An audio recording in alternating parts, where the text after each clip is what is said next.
voice. What's that? What's that dead creature on your table there? That is what it's my project tonight.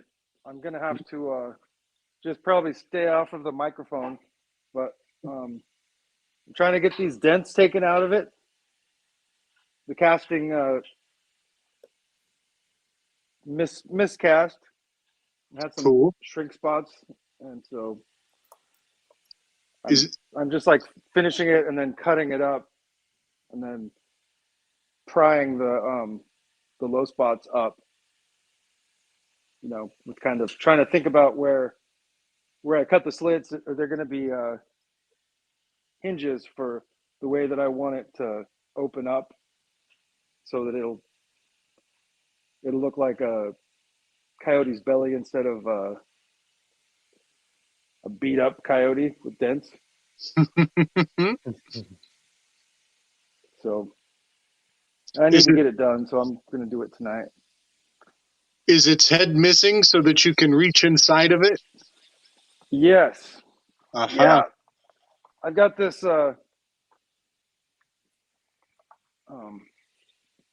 it's a press.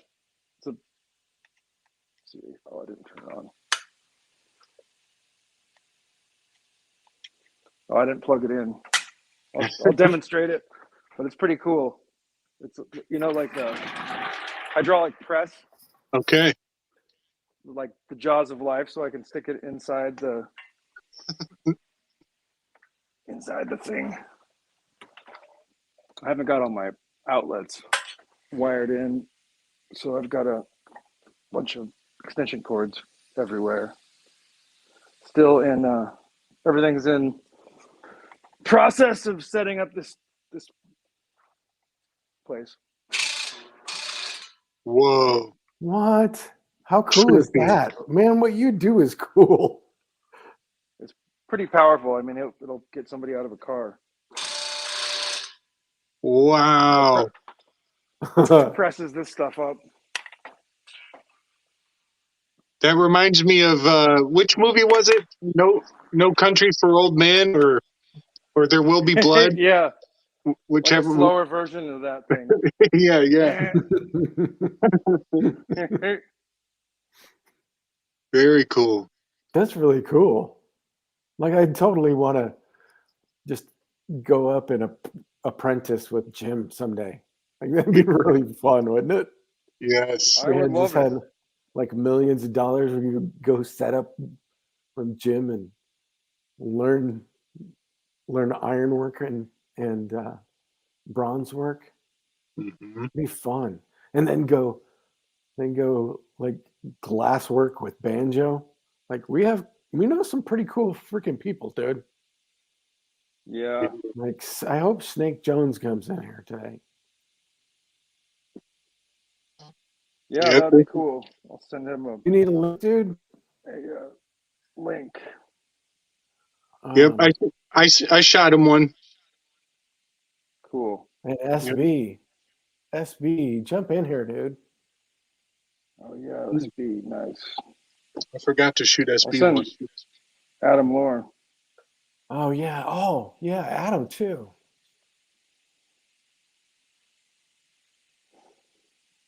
So, Gordy, today during your show, I realized that your initials are highly mercurial. How so? I was making that list last week of like all the symbols for Mercury, and HG is the standard mercurial symbol on the periodic table, HG. But Mercury goes both ways. Mercury loves to go in retrograde. It goes forward and backwards. So GH is another articulation of Mercury. And so today during your show, I was thinking about it. I was like, I should have put Gordy Hamill on my graphic of signs for Mercury. Wow. Yeah. So that means like all the words like light and height and plight and fight, like all the GH words, even right, they all have Mercury in there, binding them together right in the middle of the word. I never thought of Yeah, that. The GH being yeah, Mercury.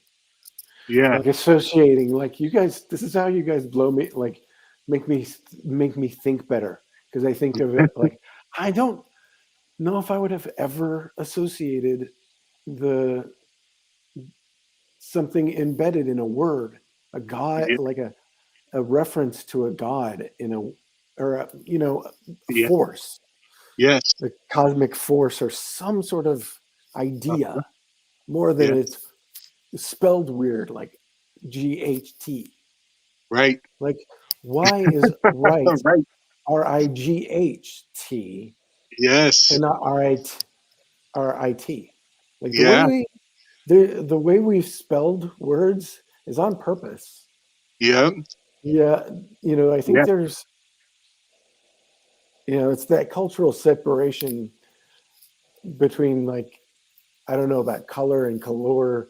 Hey, some Canadian people jump in here about the how you say how you spell color, and hmm, um, I don't know. Is that a thing to separate us? I don't know, but hmm.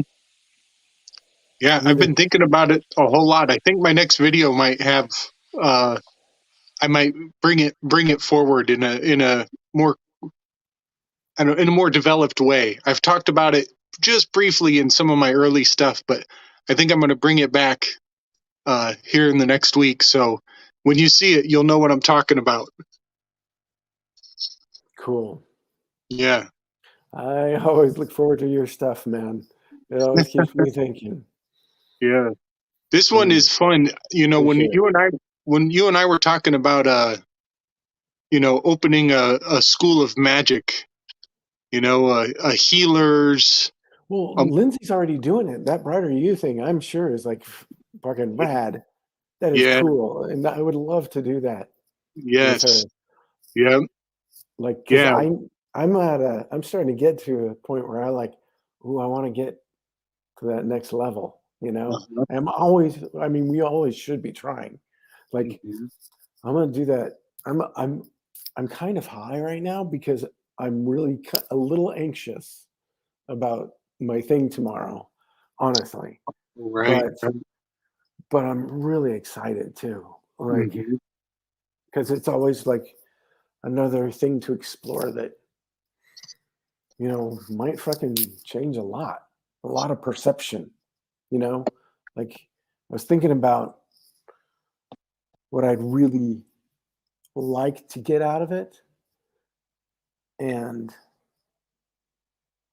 it'd be that uh, I don't know, a higher truth, like a lesson already learned, without having to go through the thing again. mhm, I don't know.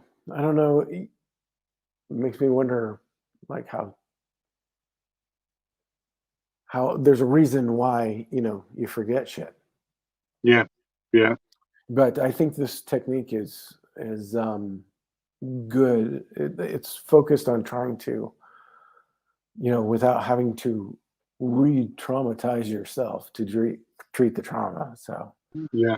um, it's going to be really interesting. This is Noriana. Oh, shoot, what is her last name? I'll look it up. Noriana is Phoenix Aurelius's wife, Oh, sweet.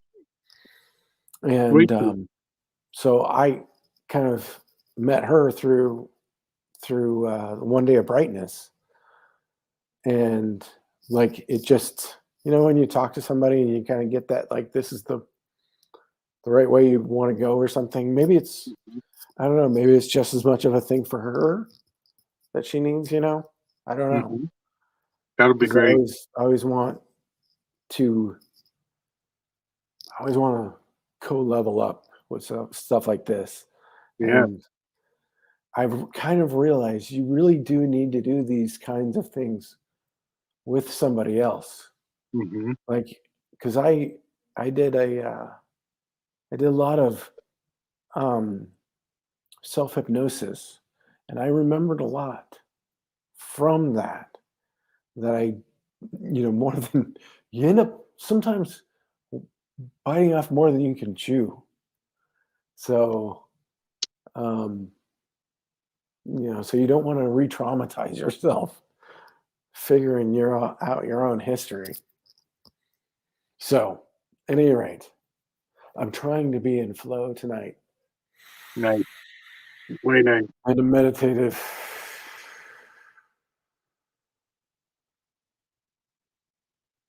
Yeah. Did you watch The Shining with us? The forward. No, I don't.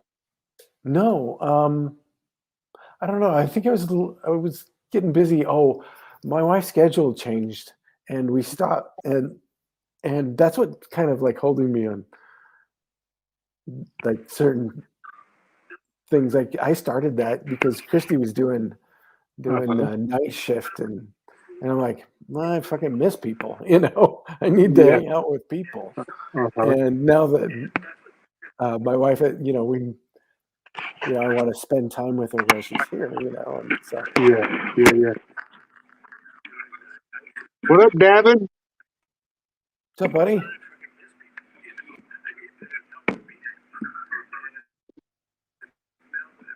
What is our creative endeavor tonight? I've got a few things I want to read. I've got an idea that I've been just kind of stewing on that I'm excited to share with everybody.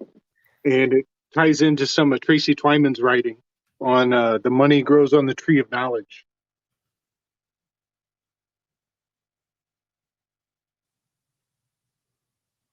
Been meditating on Mercury like a mofo. Oh, yeah. Yeah. Oh, but that's kind of why I asked about the Shining thing, because the idea that of what we watched that night, right? That they were. Yeah. Well, I've watched parts of it. I watched part of it when on the thing when Alan shared it. I'm like, what the hell is this thing? I just didn't have time at the time. I'm like, oh, I still need to go back because you guys have been talking about it for months, and I don't know why I've not gone back and done it.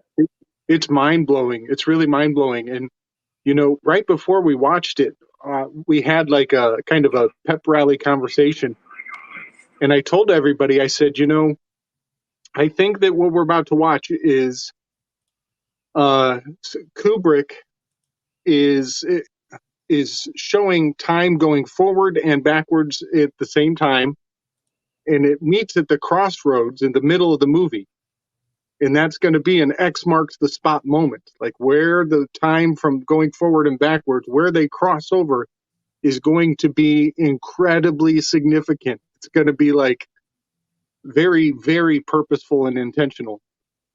And but wouldn't that always isn't that always at the middle of the movie? Is that not always at the center of the movie? It will. Yep. But it appears as though he did this. He blocked it all out to the utmost, down to the right exact second. So all movies, you're right. All movies will have a nexus point in the middle, where the forward and the backwards meet. A crossroads, right? Where Mercury dwells. Yeah, because that with sound, with music, you do a track one way, and if you're reversing it, then there's going to be a moire too. That's always kind of fun. Okay, nice. In certain sounds, but anyway, go ahead. Well, I'm thinking about you right now in the fact that you are just hours away from a regressional experience where you will be going backwards in time. Oh, fuck.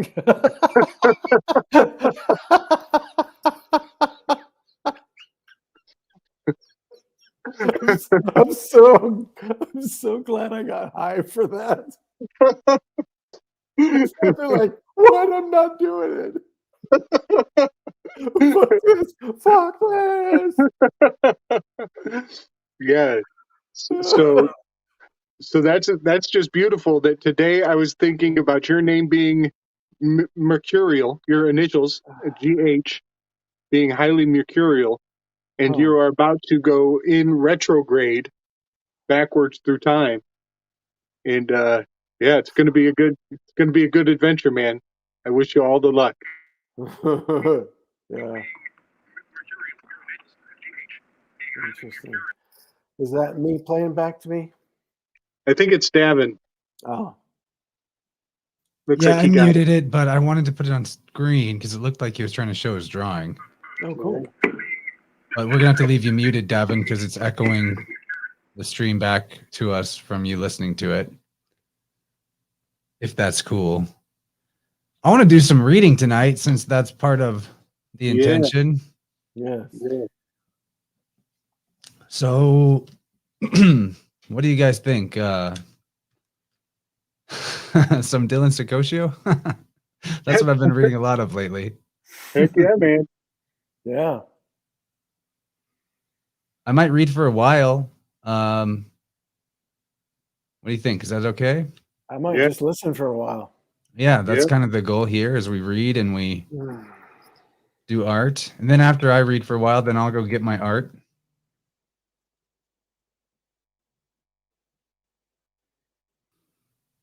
So I'm trying to decide what passage to read because there's a lot.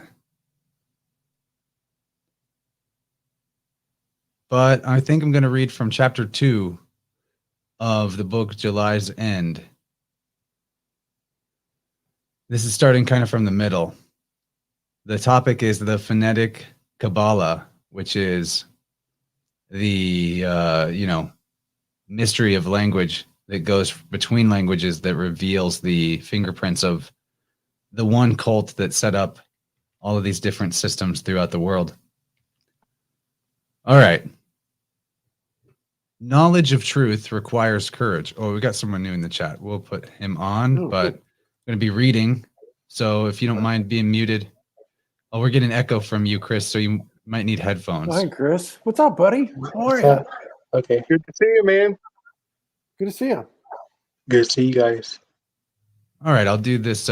There's Jim. Can't believe he's wearing a mask, traitor. You should inhale those fumes like a American. All right.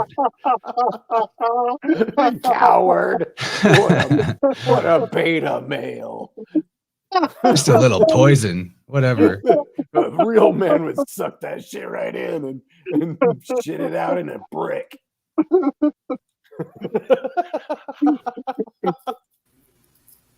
Oh, hey, Kaylee. Welcome. Hey, Kaylee. Kaylee. Hey, great job, man. Thanks. Good job. That was good stuff. We had a good time. That vibrant was killer. Maybe I shouldn't read. I've been on the stage a lot. But you got me thinking when you were talking about rights and rights that there was a specific part I wanted to read. So, oh, sweet. The question is, can I get that far? So I'm going to mute you as well, Kaylee, because you got some background noise while I read this. But, hang out, show us what you're drawing or working on. And it's good to see you again. Spirograph, there it is. That's what's up. No kidding. I haven't seen Spirograph in forever. Yep. Oh, I used to love that. That's what's up. One. Okay, so this is from chapter 2 of July's End with Black Swans. I don't know what page it would be on a physical book. I have the physical book over there somewhere. And just remember to mute yourself if you're going to be a little noisy during a reading. Okay, so I'm going to try to go through this kind of quickly. Knowledge of truth requires courage, which is why most men don't have it. Among the many mechanisms of sorcery being waged upon us is hidden jurisdiction. Lex Mercatoria, the law of merchants, is one of them. It comes from Lex Rhodia, the Rhodian sea law. These are the laws of maritime, the law of sea chanters or merchants, which are the laws of Rhode, the sea, Mary or Mare, the wife of the sun, Helios. Lord Mansfield fused Lex Mercatoria into common law from a fast process designed for merchants, who could be on a boat and gone by the end of the day, to a long drawn-out process that treats people on land like maritime vessels and drains as much wealth as possible from those involved. There is a hidden commercial aspect to everything that happens in a court. They have to bond because of the common law. And I'm going to add Davin real quick, but I'll mute. They have to bond because of the common law and dealings with flesh and blood men and women, in case it causes harm. A bond is to join something, an agreement with legal force, but a thing used to tie to something or fasten things together. Sounds a bit like religion, religare, religio, relatio, to bind fast and thwart from forward progress. Through these mechanisms, they bind you and confound you, which is why they emulate Bel, the great confounder. Beltane coincides with May Day. It's encoded in words like Mayor, the May or the May sun. Bel became Baal, whom you pay because it is phonetically identical to Baal, B-A-I-L. To be held without Baal, or Baal, B-A-I-L or B-A-A-L, is to be held without the sun, without physical light, without God. There's only one cult whose God is Baal. Now do you see why there are so many members in the slavery or legal business? Chaos creates a situation that enables a law of unintended consequences to commence. During that time, anything can happen, and if the minds of people are aligned with morality, harmony can be restored. The Black Magi are usually prepared for these currents and are often the source of the chaos, so they have an advantage. However, nothing goes according to plan. No thing. It is for these reasons that people develop things like Kant, C-A-N-T, a private language of the underworld, a phraseology peculiar to a religious class or sect, a language peculiar to those who wish to communicate their thoughts without being understood by outsiders. Middle upper classes forbade Kant, so its similarity to the word can't should not be overlooked. Fulcanelli demonstrated that in French, Kant is argotique, which is similar to art Gothic, and argot is the English or French word that is also a secret language used by various groups to prevent outsiders from understanding their conversations. Art Gothique is art goth, Gothic art. Kant is argot. So does that mean Kant is connected to Gothic art? This is how the language of the birds, langue verte, the green language, works. A person who speaks argot is an argoteer. An argonaut is an adventurer engaged in a quest, but when capitalized, Argonaut is a band of heroes sailing with Jason in quest of the Golden Fleece. What is the Golden Fleece? From I, we received I-O, I-U, I-A-U, Jiao, J-O-U, J-A-O, Jew, J-H-V-H, Jupiter, Jove, Yov, Yesus, Jesus, Janus, John, Jacob, Joaquin, Jason, and much more. Who must Jason be? Is Jason not Janus? Is Jasius not Jesus? Is the Golden Fleece not from the Ram of God? Are we not speaking Argao or Kant while discussing Ares? Is the serpent which Medea casts to sleep not Serpens in the opposite horizon or sky of Ares? When Ares rises, is Serpens not sinking into slumber? Who are the Argonauts? What is Argo, the ship on which Jason and the Argonauts sailed? Is it not similar to Noah's Ark?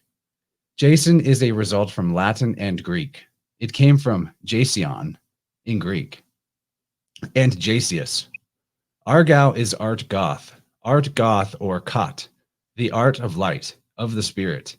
Kant, Argao, this art, was spoken by voyous, which is V-O-Y-O-U-S, street Arabs, hooligans, gutter snipes, voyants, who are seers and clairvoyants, who are also called sons or children of the sun. Who are the sons of the sun? Pharaohs. A cot is also a hammock, which looks like a ship, or a bedstead. R is related to rivers, but also lions and the sun. Gott, in the Old High German, G-O-T-T or G-O-T, is God, an alternative spelling of gut in German. One can't ignore the similarity to goat, and gut is good.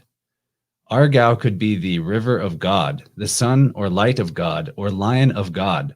The river imagery would then be the circuit, path, or ecliptic of the sun.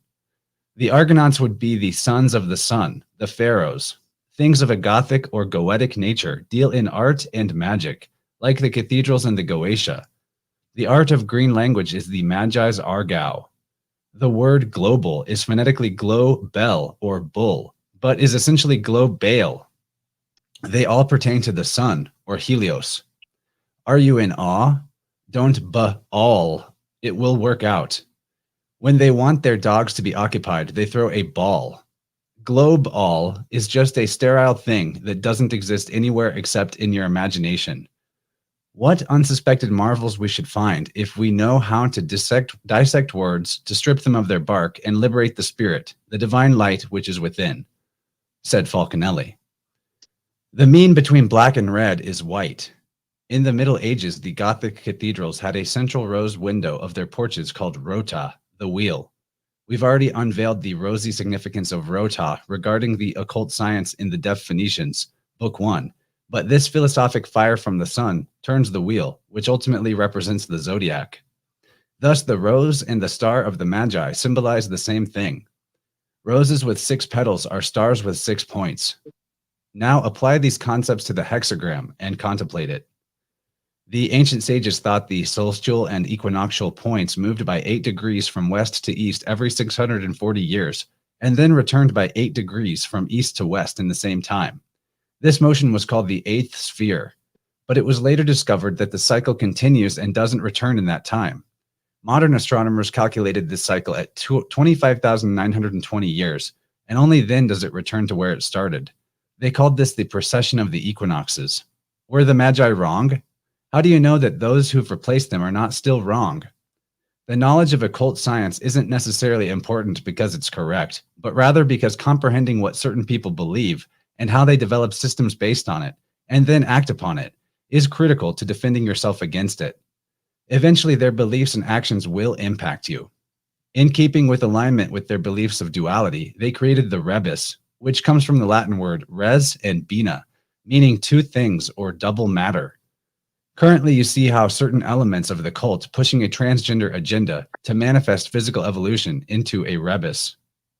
The 3 parts or branches of magical practice, according to the author of The Goal of the Sage, that were and are used by different cultures meaning lights of the cult plus were the science of magic by captive Chaldean slaves named Azahabin, the science of the stars, astrology, and praying to them through burning substances to produce fumes and rituals, suffumigation, sacrifices, talismans, writings, and etc., which the Greeks were most proficient in, and then the science of necromancy, which was assigning words to the suffumigations to invoke and dispel spirits. This is the strength of the Hindus, which is why all the sorcery involving Abrahamic sciences, scriptures, can be traced back to what we call Egypt, Ethiopia, everything in between, and then Hindustan. It is written that the Nabateans in Egypt practiced it the most, but have you ever seen the majesty of Petra or Rakhmu in southern Jordan? Might there be information not known or divulged about the Nabateans or Petra? The power through words is the strength of the Hindus. Mantra yana, the sound vessel journey. Mantra plus yana. Hindus said that the region south of the equator was inhabited by devils, which do not generate or die, and the Quran agrees with this. These are the shayateen, the plural of shaitan. The luminary that corresponds to them is Saturn, allegedly. Make sense yet, Abrahamic? Kaaba? Allah, Kabbalah?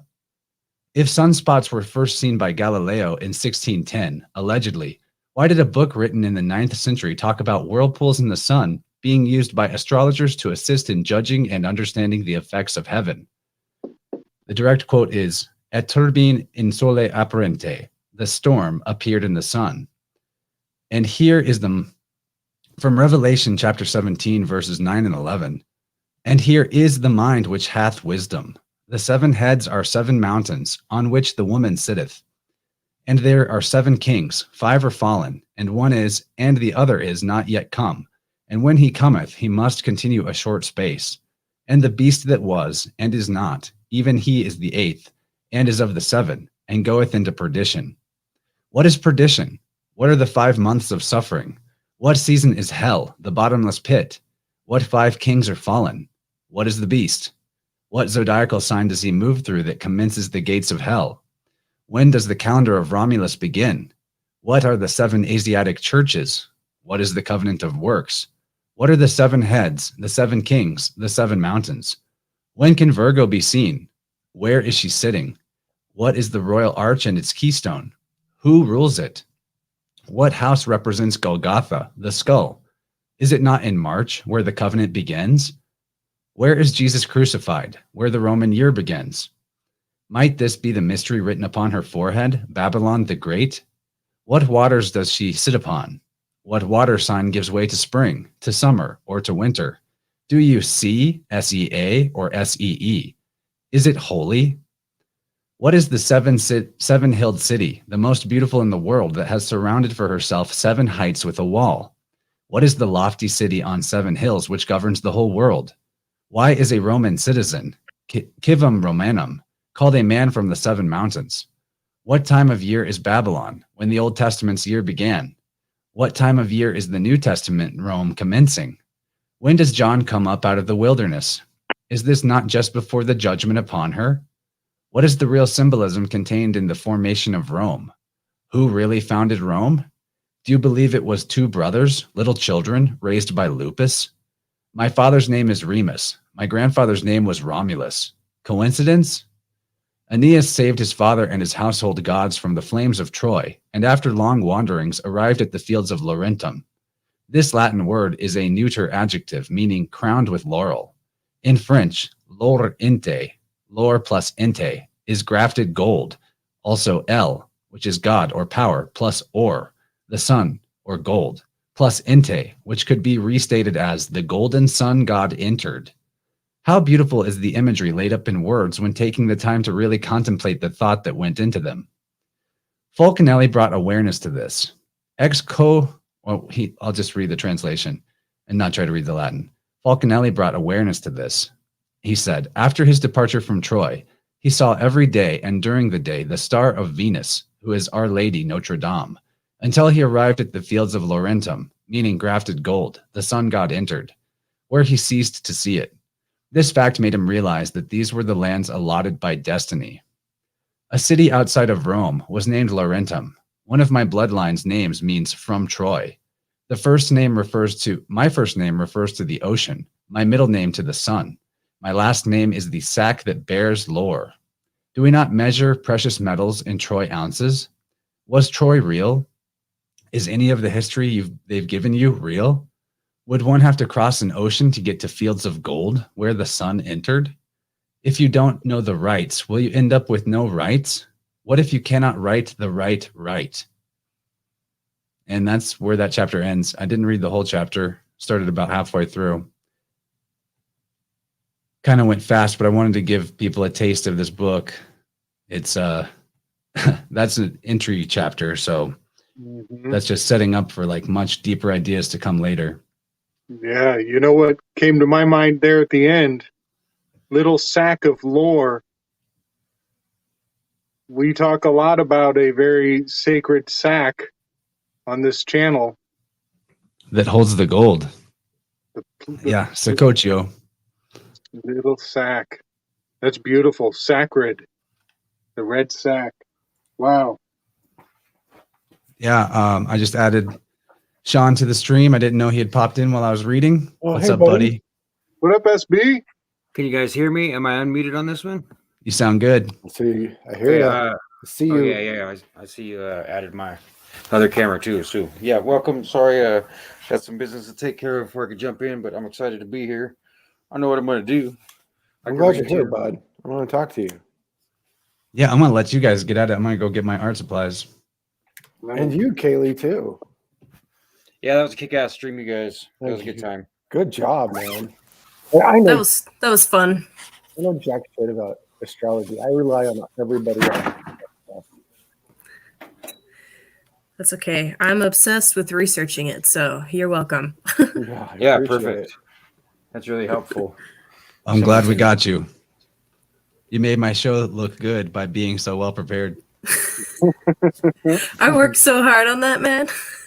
No, the show was like the most kick-ass shit show I've ever seen in my life. Like you guys were so loose and hilarious and talking and gabbing the whole time, but it was all absolutely linear and straight through without a hitch in your giddy up. So That's rare. exactly what Vibrant's all Itching your about. giddy up. That's a great term, Right? dude. I Right. love that. See, doesn't that, Sean, that makes it like a spiritual relative to RX Only Picture Show? Oh, these all are. It is because Nice. These okay, all so are, yeah. I mean that's why I explained it one time on this show. I think that Barsky wanted me to do something and I couldn't do it. I just didn't have the peace of mind to do it. So he hit up Jim, and so Jim made the spiders. And the reason that we're all together is because me and Jim had the balls to do picture show, and we tried to suffer through it and make it even after we lost one of our members to death. And it just, I had to be honest, and I ran out of steam, but I'm glad to be back. I'm excited to do a lot more stuff, and I'm glad that something happened, because I would have felt like shit if it all just like evaporated and we all kind of just like broke up like a band and everybody took their ball and went home. It would have really sucked. Instead, the band got way bigger. Exactly. Instead, we turned into a tower of power. We're not. I was just gonna say, Parliament. It went This through is Jupiter Parliament. expansion. It's Parliament Funkadelic, baby.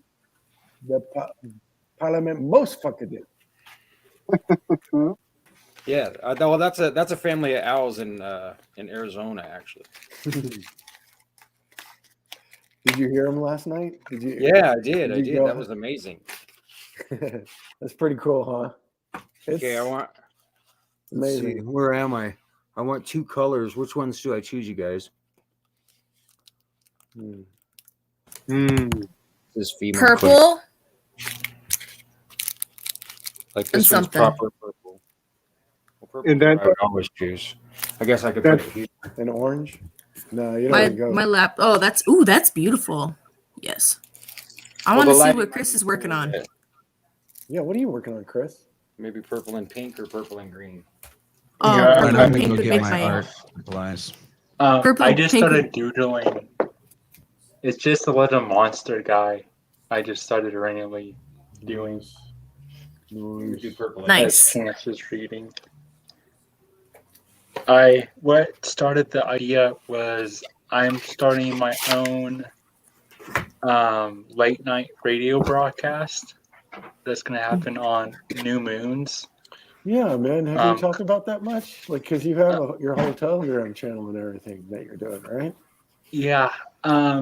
So basically, what I do for people that don't know, but everyone that's actually in the room right now probably already knows, but I started a Telegram group called Fool's Bar Radio Hour, and it started from Chance's art group he had, his daily art group, because I started messing around with DJ mixing and I really liked it. And so then that branched into me creating my own Telegram group, and it's just a space for people to share music they find or create them themselves, and just to share like audible art and everything. And then on New Year's I did my first stream on Telegram where I aired a brand new mix I did for New Year's.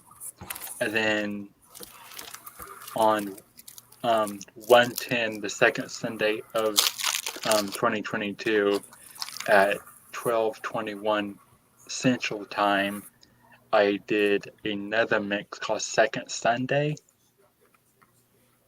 And it had to do with numerology, but it was a time for everyone to dance, and that was really fun. And then I was like, man, I go, what else can I expand this into in the new year?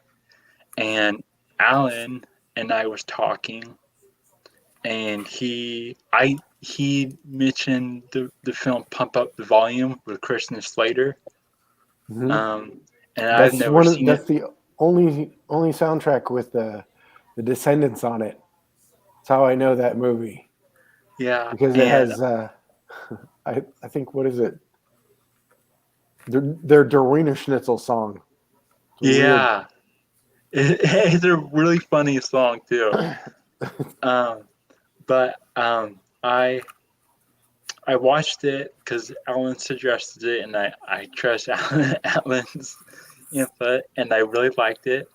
And after that, I was like, man, I want to do like a late night radio broadcast, like regularly.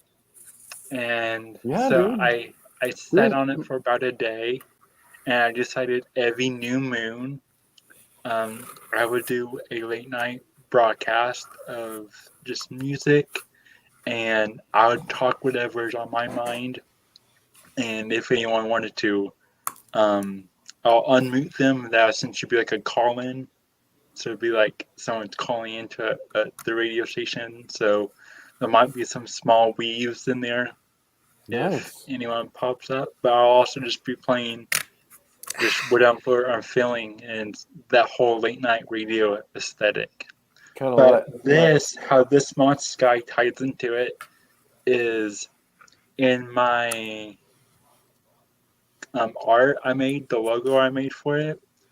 It's a moon, but the moon is the top of a radio tower, and then all the little radio signals coming out of it is exactly the moon calendar for 2022.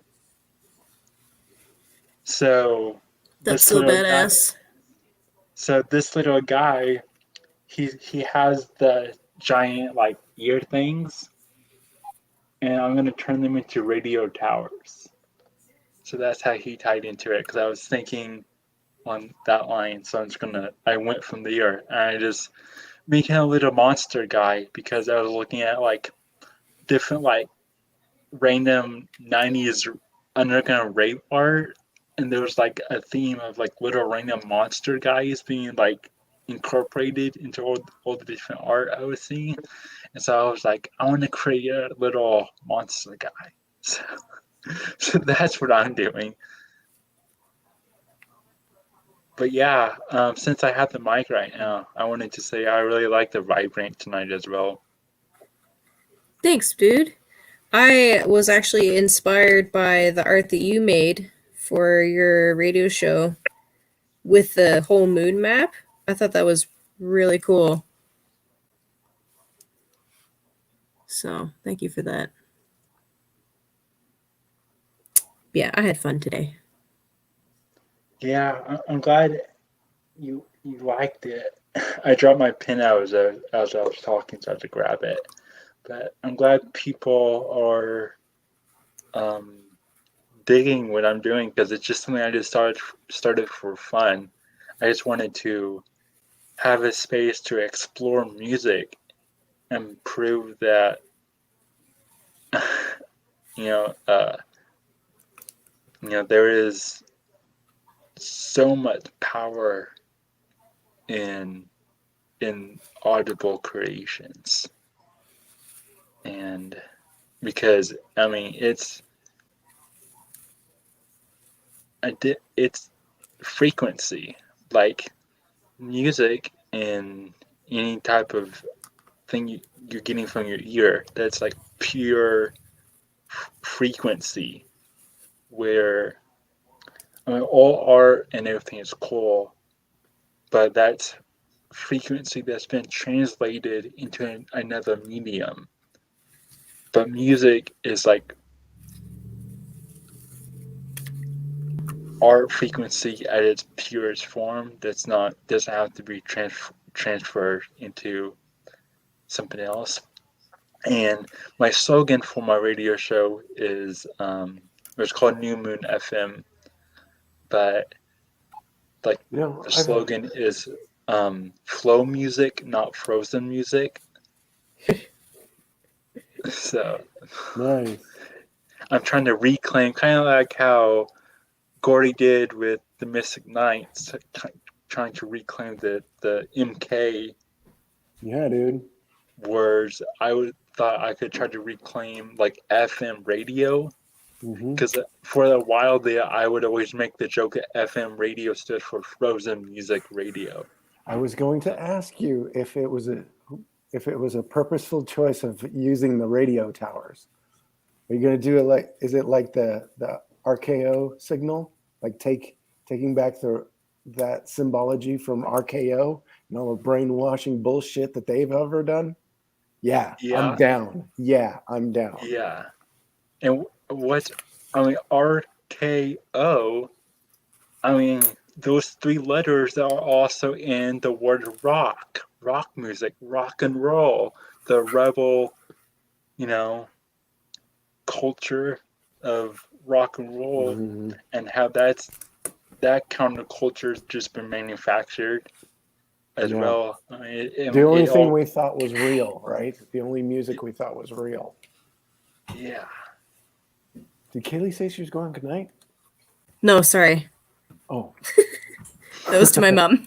Okay. Good night, Mom. Good night, Mom. Sorry. I forgot I was not muted. We thought we were losing you. Could have been a lot worse. Isn't that terrible though? Like you keep going back and you find like, oh my God, blues is like that's the only real music. Like that was my thing. Like, punk rock was the only real music, and then you're like, no, it wasn't. Rockabilly was. Oh, rockabilly was. All right. No, it was blues. Oh, blues was. Oh my God. And then you're like, oh, this is full of shit too. They just made up those myths about those dudes. I don't know. Yeah. Maybe. Oh no, I got a theory about the blues. I'm a blues fan it is. myself. Yeah, dude. My theory about the blues. I'll bring it up to you. So let's hear it. The theory of the blues I have is that all these old philandering, drunk, drug-using black men who were singing these forlorn songs of self-pity and betrayal is because they were projecting everything that they were actually doing in the underground speakeasies onto their women who were probably staying home with their children and probably raising children that weren't even their own. And so all these lyrics are, oh, where did you sleep last night? It's because where did you sleep last night? Did you sleep at all last night, sir? When was the last time you slept and bathed, by the way, right? Oh, you knew that dude too? Oh, I'm a blues man. I can improvise the blues right now. Also, it's small, but if you see his hand is doing the correct peace sign. Right, the St. John sign. Instead of this. The unity? Yeah, for unity. Nice. But you're right, Sean. Like, I spent a few weeks. Don't get me wrong, I love the blues. I idolize all those men. I've been copying Freddie King's guitar playing ever since my blues mentor turned me onto it. And it's not like that. But that's just my theory of, hey, these guys are full of shit. Because as a lyricist and a songwriter, I can tell you we're all full of shit. We're not trying to tell you anything about the truth. The song is so that it creates an energetic vibration that remains permanent in the world, and so that when someone hears it again, that they're able to extract whatever is necessary from it. Or maybe it's there to drive you crazy and piss you off too. But most songwriters are writing with the intention to help the listener. But it's not truth, Yeah. What is your take on the Beatles being Tavistock, Sean? Yeah, I don't know. I'm curious about that. I think it seems like the evidence is too stacked. Are you a Beatles guy? Yeah. I mean, they say you can only be a Beatles fan or an Elvis fan, and I was raised as a Beatles fan my whole life. I literally was dancing in my underoos, pretending to play with my Dukes of Hazzard plastic guitar, imagining that I was going to grow up and replace John Lennon, who had died, because I was old enough to remember that. And so that was my Nice. I would stand on the couch and watch Knight Rider in my underoos and pretend I was John Lennon and show my friends how to play records when I came over to the house. The first band I ever saw was the Knack. My mom took me to see the Knack in Davis, California when I was 4 years old. I went and saw the Knack. No shit. And I fell asleep through My Sharona. Let's see, if I was 4, that would have been 79. No shit. That's great, dude. I remember because the lady checked my coat because they thought maybe they were trying to smuggle drugs or alcohol in on the kid, because I had this great big green army coat on because it was really cold. And I just remember imagining the woman was going to take a big marker and draw a check mark on my coat because I was just a little kid. You know, it didn't make any sense to check my coat, like to investigate my coat for things didn't make any sense to me. So I remember vividly imagining that she was going to draw a check mark on my coat, and then she like looked through my pockets, and I was just like, "What the hell are you doing?" And then we were done, and I was like, "Oh, I guess that's check your coat." I don't understand. You know, I can remember that very clearly. You know? Wow. Yeah. Is that your first, like one of your first memories, oldest? Yeah, pretty close, man. I know that before that, at one point, me and my mom and my Aunt Shelley's dead. Rest in peace, Aunt Shelley. We all went up in a helicopter at an animal preserve somewhere in central or southern California. And I remember it was one of these plastic dome helicopters, you know, so you could see everything out all sides. And I very specifically remember my Aunt Shelley encouraging me that I should go ahead and sit by the door because she was uncomfortable because the door was only fastened with a cotter pin. And I was perfectly happy, of course. I stood with my hands. I remember I stood with my hands on the plastic and just looked out of the helicopter, you know. I remember seeing there was like a river, and I don't remember what animals, but I mean, I was probably only 2 or almost 3 at that point. So that's my oldest memory I can remember. That's pretty intimidating as a kid. Like, helicopters scare me anyway. Oh, they should. Helicopters they're not like airplanes. There's something else, man. No. If like you tried to invent them for the first time now, they would just outlaw them. They'd be like, nope, those are illegal. Nope. Yep. Right. Too dangerous. We are not letting that technology go. Yeah, because they're crazy. Yeah, when I was born, they had to take me into a helicopter to another hospital to get me looked at by different doctors. But they had to transport me via helicopter. Yeah, that's a common thing. I'm glad that they were able to, so that you can be all right. It's a good thing. It was insane.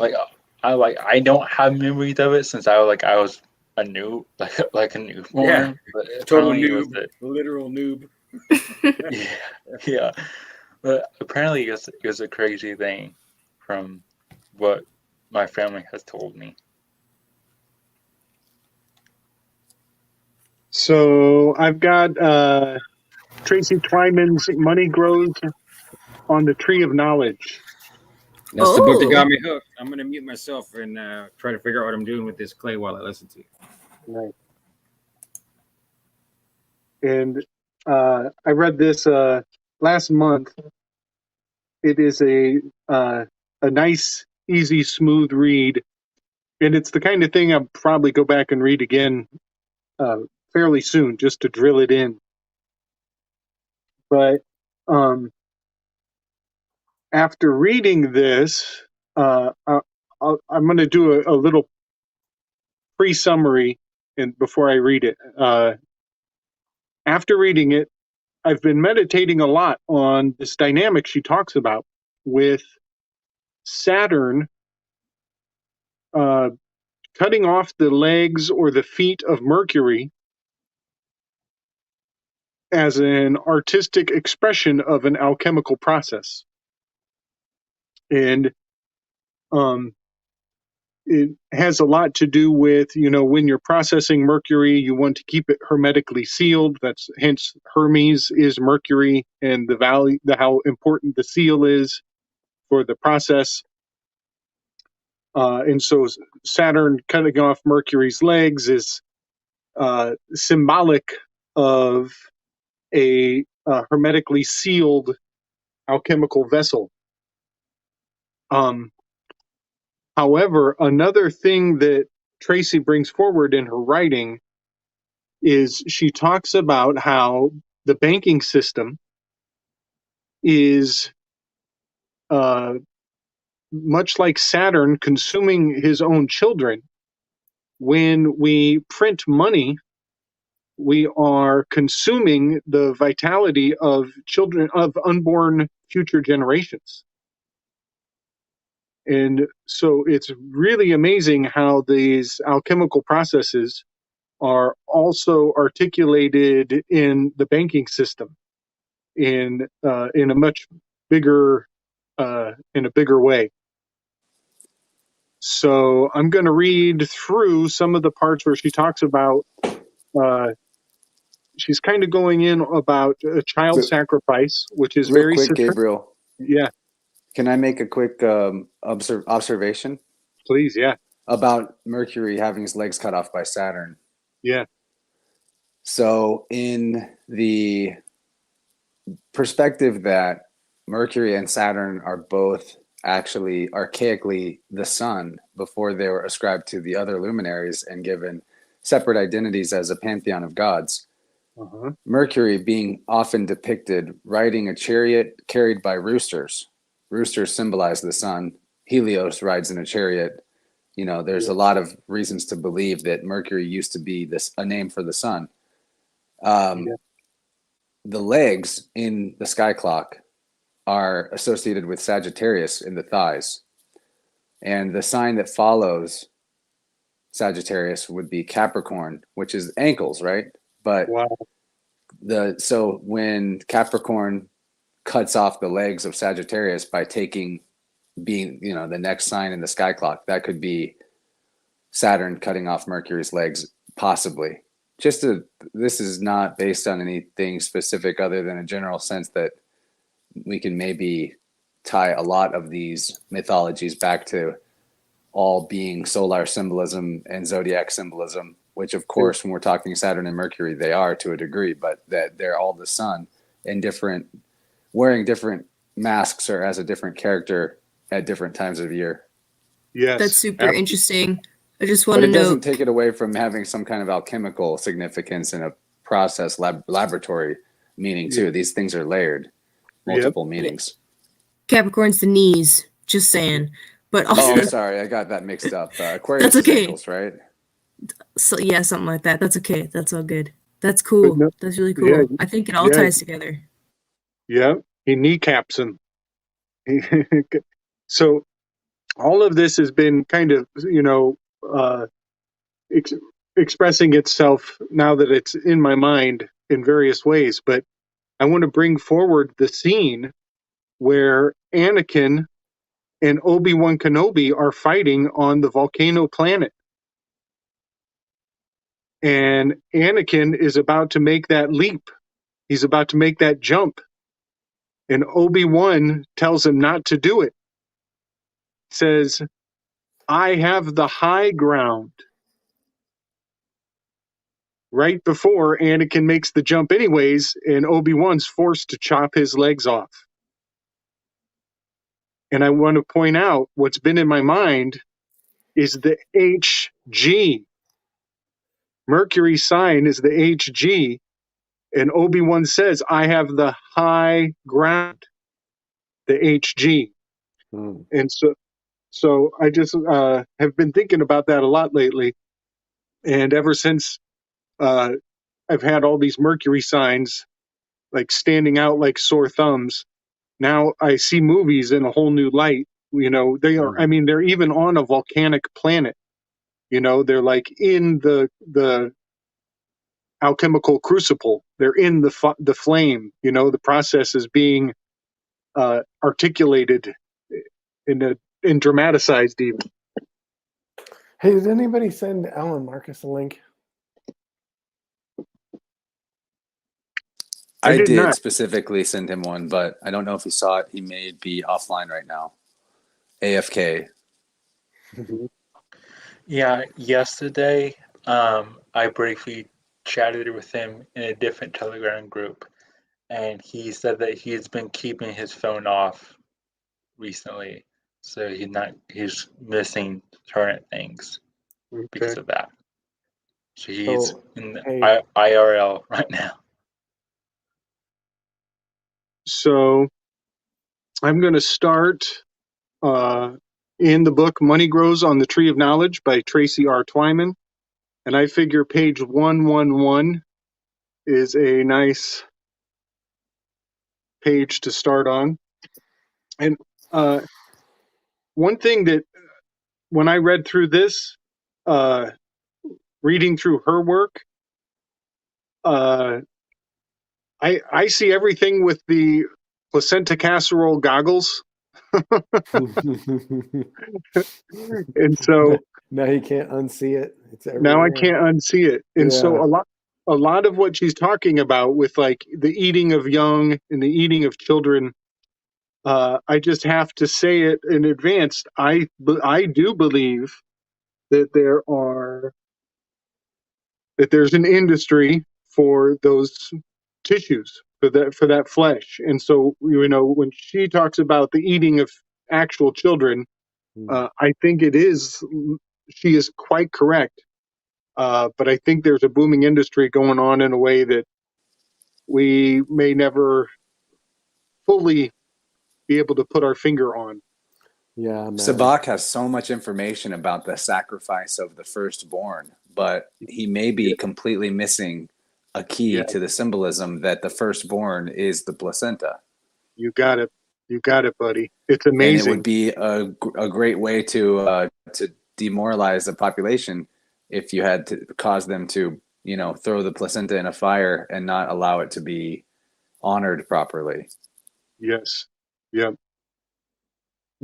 She does. She goes into the cremation of care, things like that. Yeah, we got to take that symbolism back, man. Yeah. Hey, like, that's fun. Look how pretty. I've always thought like spirographs have always been like natural design to me. Like, I mean, clearly it is. It's geometry. But like, I remember thinking that this is nature. And then when I saw, I learned what the golden ratio was, I was like, oh, of course. Like, and no teacher showed us that. Come on. Mm-hmm. Why not? This is just observation of nature out everywhere. It's everywhere. Fractals are everywhere. You see them in cymatics. Nobody told us about cymatics when we were kids. Mm-hmm. That you extrapolate a cymatic going up a scale, like that turns into a fractal. And a fractal is what nature is designed on. But no, we got to put some fucking person in front of the theory.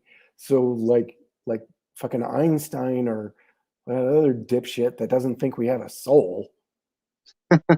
I just, what most people, the understanding of the rest of the world is beyond me. I don't know. Yeah, But that's why you guys get me thinking. You're a beautiful soul, Gordy. I appreciate you. Kaylee, I appreciate but you. I really want to listen to this Tracy book. Oh, I'm sorry. I am so sorry. You're right. I'm like, he's got the book. Come on, I want to hear. I'm so sorry. I've never read it, so I'm so excited.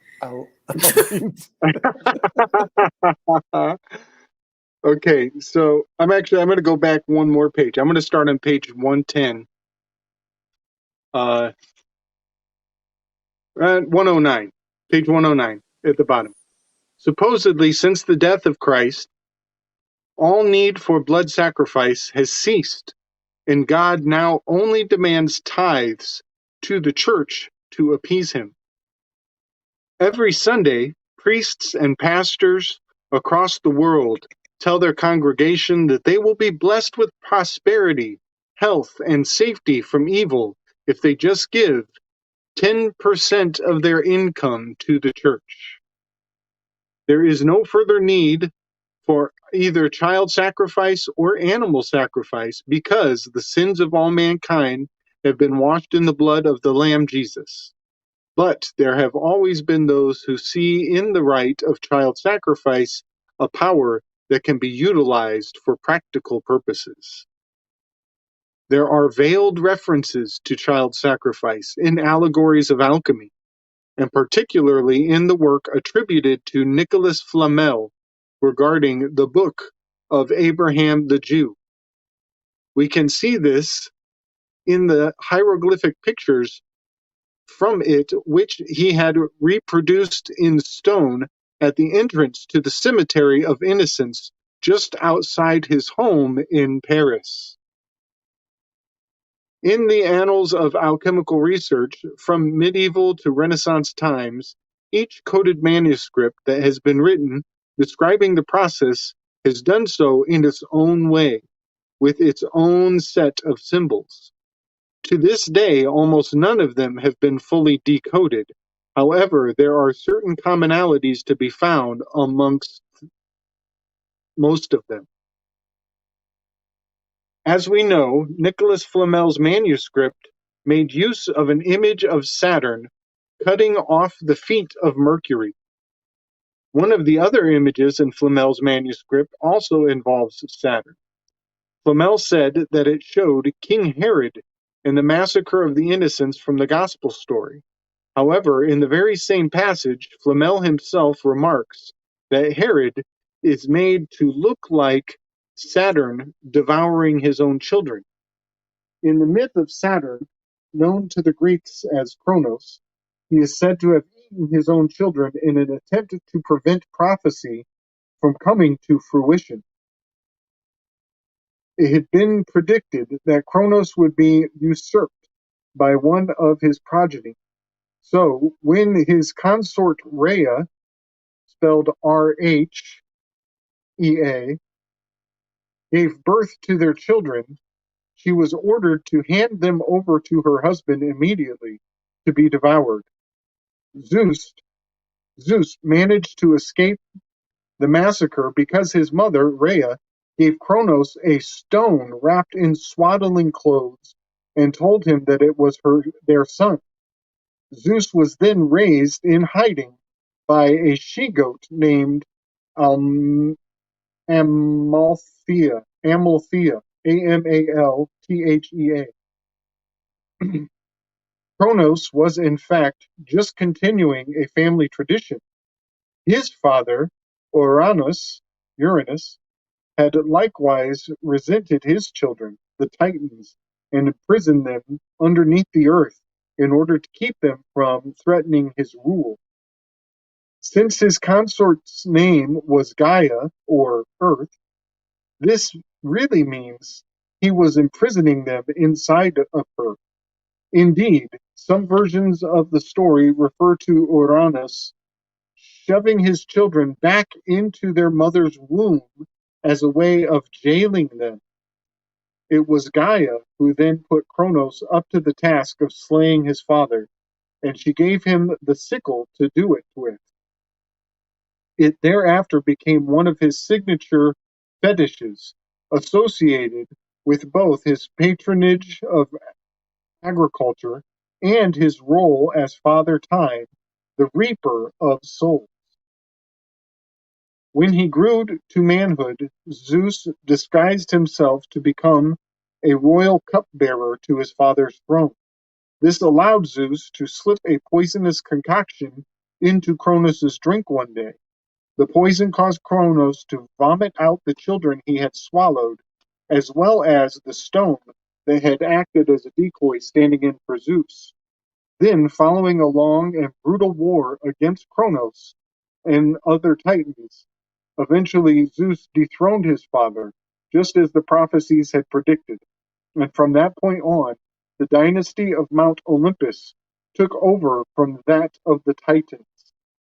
The decoy stone became known as the Omphalos, the navel of the world, and was used for oracular purposes at Delphi for centuries to come.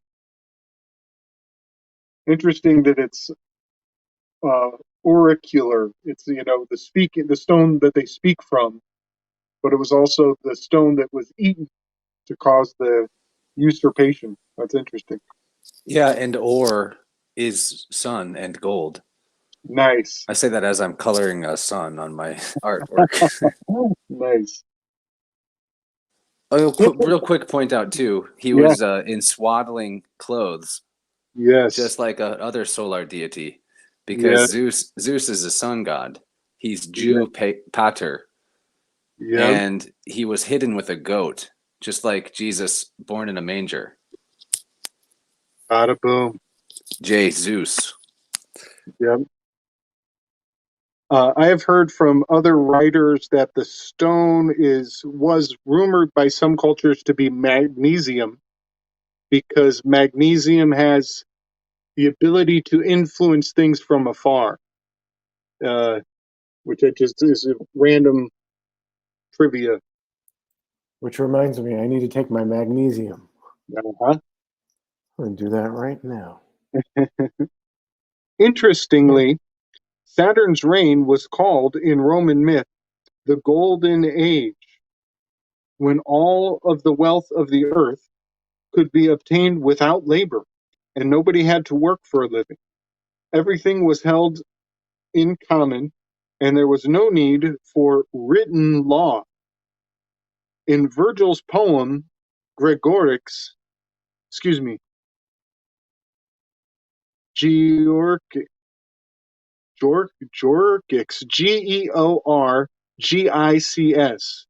Georgics, he wrote of the Golden Age. Fields knew no taming hand of husbandmen. Fields knew no taming hand of husbandmen to mark the plain or meet with boundary line. Even this was impious for the common stock. They gathered, and the earth of her own will, all things more freely, no man bidding bore. Likewise, in Ovid's Metamorphosis, he wrote, the golden age was first, when man yet knew no rule but uncorrupted reason knew, and with a native bent did good pursue,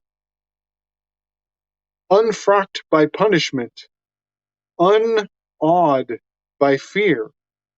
His words were simple, and his soul sincere. Needless was written law, where none oppressed. The law of man was written in his breast. And here I just want to make a little personal side note. The writing of Ovid is so beautiful and seemingly perfect in English, in its English expression, that I have a hard time believing it came from Latin. But that's just a side note. So Saturn ruled over a golden age of anarchy when rule was not even needed. This may explain why his festival of Saturnalia, celebrated at the end of December, was a time of temporary libertinism, much like Carnival. It was seen as a ritual homage to this mythical golden age.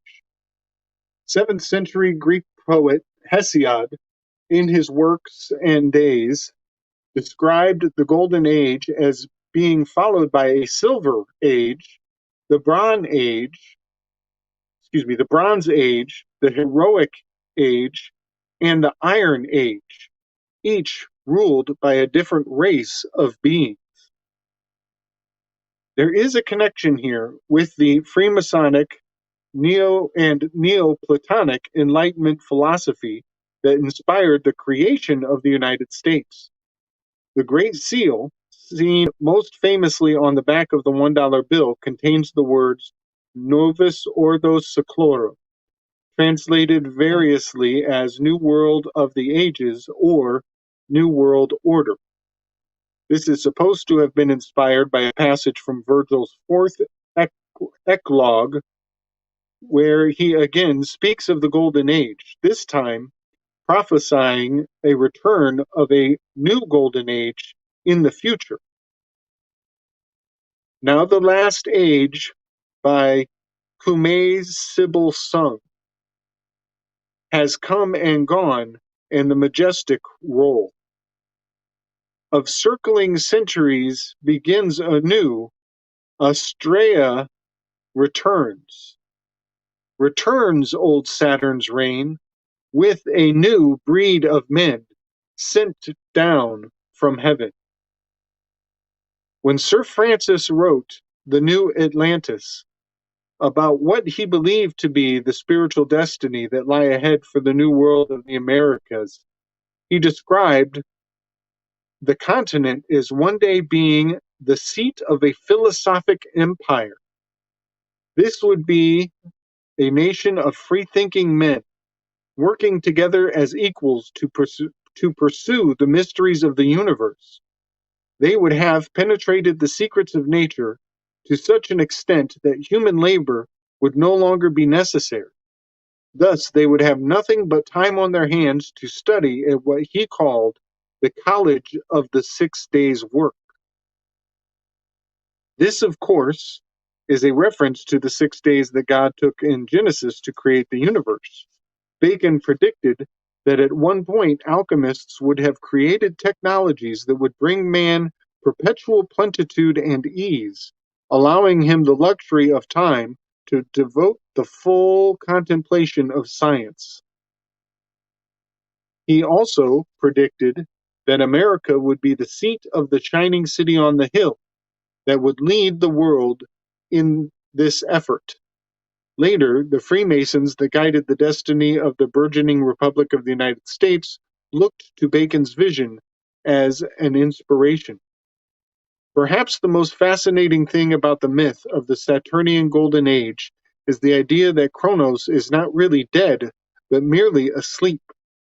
Supposedly, he will one day awaken and return to the earth to rule over a new Golden Age, as Julius Evola writes in The Mystery of the Grail. According to classical tradition, after having been the lord of this earth, the king of the Golden Age, Kronos Saturn, was dethroned and castrated. He still lives, though asleep. This is part of a recurring theme throughout the myths of the world. It is the legend of Les Roy Du Monde, the benevolent king of the world, who lies in death-like slumber in a sacred tomb hidden at the center of the earth, waiting to be discovered by the right person. The body in the coffin has been variously identified as Adam, Osiris, Hermes, Prester John, Christian Rosenkreuz, and even as the female goddess of love, Venus. The tomb is often said to be lit by an inner sun.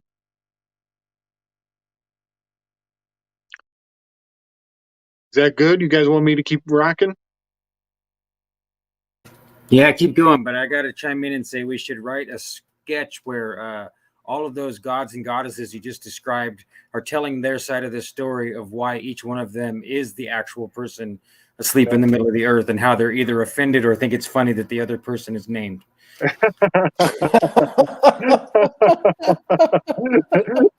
That's awesome. Especially Venus. That was the inspiration. Like Venus, like, psh, yeah, it's Adam, you guys. Totally Adam. It's not me. I'm definitely not asleep underneath the black sun over here. Like, wouldn't it be some shit though? In my dreams. There's all these springs. Oh, what are those for? Oh, I don't know, man. I just buy shit. Like I just have a warm feeling. Like I need this box of springs here. I might have bought them for a reason, but I must not have because they were just open now. And now I've had an idea for a long time that when I'm going to get back into making shrinky dink art, that I'll need springs. Like I might have to take some of these and exhaust them so that they're not so strong. Shrinky dink art. How cool is that? Oh yeah, that's it. This one piece right here is all. This is all shrinky dink. Let me see that. There's a shrinky dink. Oh, interesting. Now I just did this by stapling shrink paper to a board, and after I painted it and colored it with pins and paint, and then hitting it with the torch and holding onto it with a pair of pliers. You know, so it's really 3D. I'm going to frame the whole thing so that it doesn't look so rough on the edge. But yeah, you could hurt somebody. I really meant more like. Well, I mean, it is kind of. It looks sharp, but I mean, it's like the 3D analog version of your glitch art. Yeah, exactly. That's what I'm thinking too. Nice. Hi, Rachel. Same stuff always comes out. So hey, Kaylee. Ahoy, hoy, Rachel. Those are that's fascinating. I'm trying to figure out how I got my camera to do the angle that it did the last time we used StreamYard. So hold on. I keep yanking on my mount and lamenting that I need to spend money on real camera mounts and not these ones I've collected over the years. But we'll get there. I just need it to be like landscape flip instead of portrait. And I don't remember how I did that the last time. my production values are increasing though. Check out this nice big light. See? That looks There's a good. nice big light. Nice. It's like a proper photography light. I noticed that in three of them. your pictures you shared in the. Yeah, it's coming Telegram together. group. I mean, I guess I'm trying to build 2 studios at the same time. So, and in case you guys haven't noticed, I have a touch of the ADD. So, Oh, so No, we didn't notice. good. I'm glad I'm hiding it successfully. Thank you for Yes. Yes, your addiction can go on. Yeah, There we go. yeah, that's right, Sean. Carry on saving those paper bags. You'll use them for something. Oh, dude. Oh my God. I am terrible about that stuff, man. I would be a complete I hoarder don't know if that's if not for my you can wife. see that or not. Classic Taurus. Yeah. Yes, this might be important later. I will use this. 10 years Let later, it out, I'm I gonna told you use it. so. See, I told you this would be. Didn't you say, this is Sean, you important. had a Scorpio ascendant or Scorpio moon? No, I'm Scorpio Sun. Scorpio sun. Leo Ascendant, and I'm pretty sure I have a Virgo That's moon. what it is. Yeah. That's Scorpio. The why I Scorpio have these Taurus man. We feminine love to little hold on hands. to things. I was just Oh, talking no, yeah, about that with somebody. I'm asserting my control over the entire known world. That's right. We have to take it back. Not so that we I'm have to crowding start- myself out of this very room or anything. It's me controlling everything effectively. God damn it. That's right. That's how we take over the world. We do it one baby steps, man. That's right. One baby food Tiny, jar tiny lid baby. at a time. Exactly. Oh my gosh. But Cool it's a Tupperware. glass jar, so it's a good jar. Right. Right. Me and my Right. girl really struggle with It's that. true. We have to have regular It is. conferences about going ahead and throwing away something that's glass.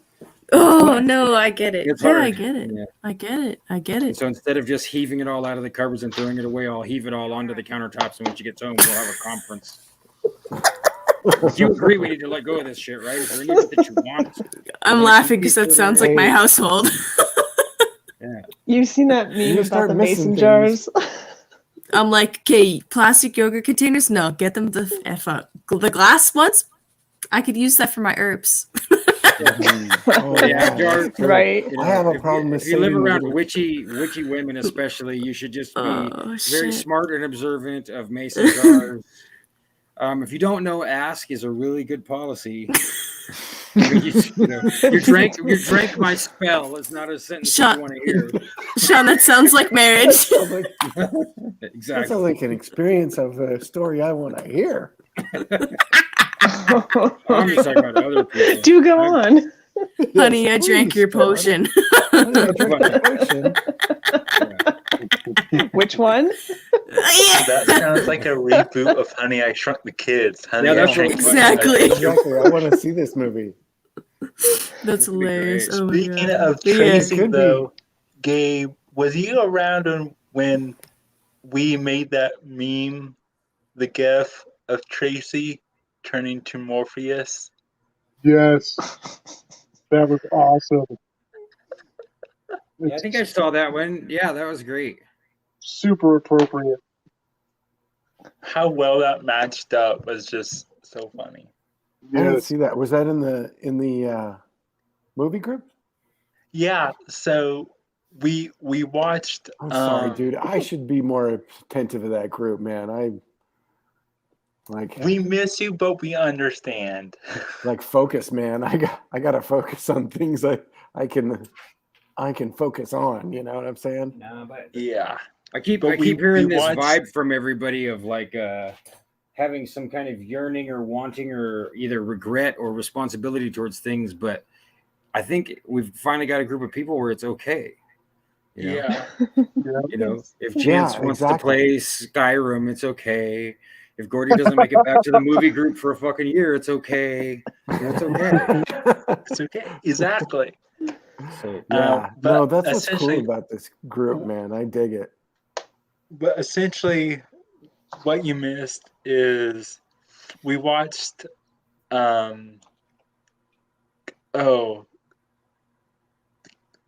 what is it called? Conspiracy something. It's that. I totally forget what it even Oh, was. was it the Mel Gibson movie?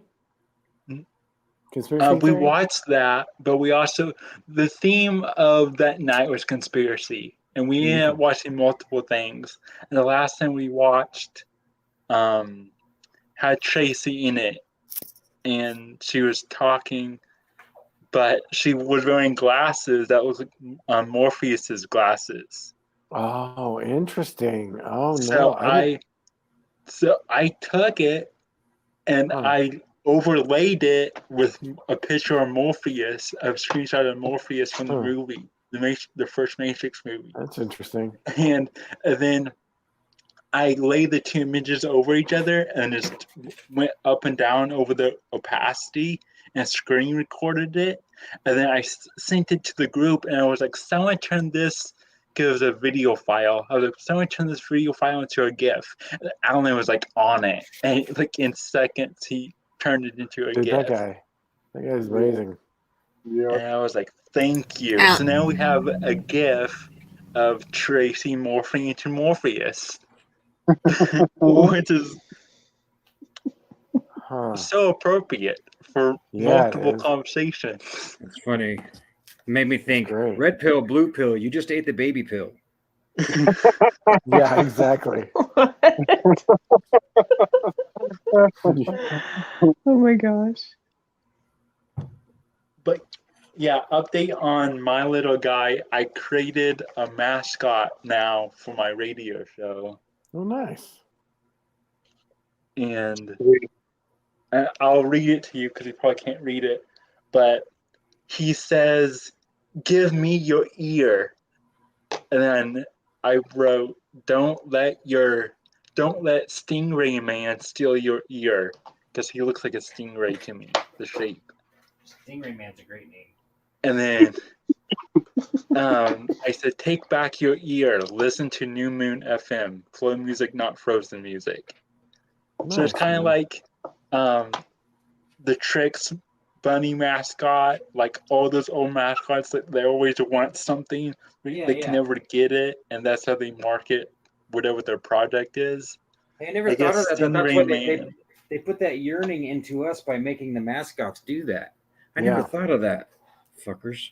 But you know, I love the idea of your show. Rude. So now I have a little mascot guy that just wants to steal your ear. So now I need people to draw fan art of him and having him steal people's ears. Chris, this is like your version. It's like your version of the Noid. Do you know who the Yeah. Noid is?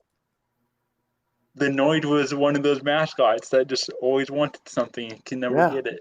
Avoid the Yeah. Noid. Avoid the Noid. Yeah. I haven't thought about that for a long time. It was Domino's. Silly right? Rabbit, tricks Yep, are for Domino's. kids. That's right. What is tricks are for kids?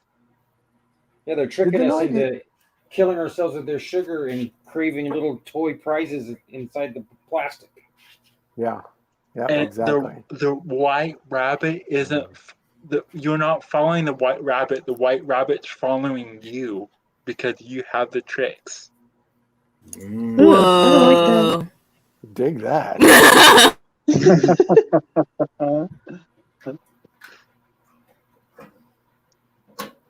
All right, I'm going to pick up. We're on page 122. Unless anybody else has something they want to read. Go on. I want to hear more. Okay. No, this is awesome. Keep going. Okay, so yeah, we just left off on talking about the inner sun and the body that is hidden in the center of the earth. In alchemy, the lead, or prima materia, identified with Kronos, is sometimes called the black sun, or the hidden stone. There is a famous alchemical mnemonic maxim hidden in the word vitriol that reads Vista interiora terre rectificando in vienis occultem lepidem.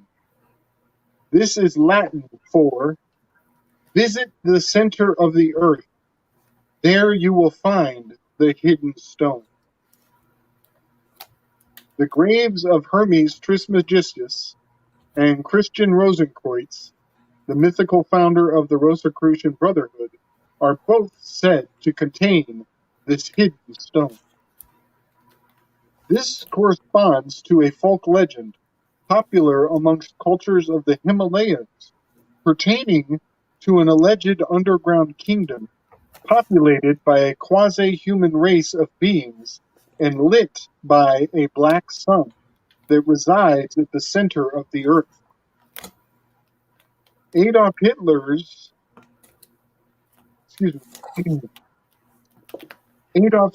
and Heinrich Himmler took this myth seriously, which is why the inner circle of the SS was called the Black Sun. They sent out teams of people to scour the Far East, looking for the entrance to this hidden kingdom. And very quickly, I'm going to say something, little footnote. This part had me all riled up when I read it last time.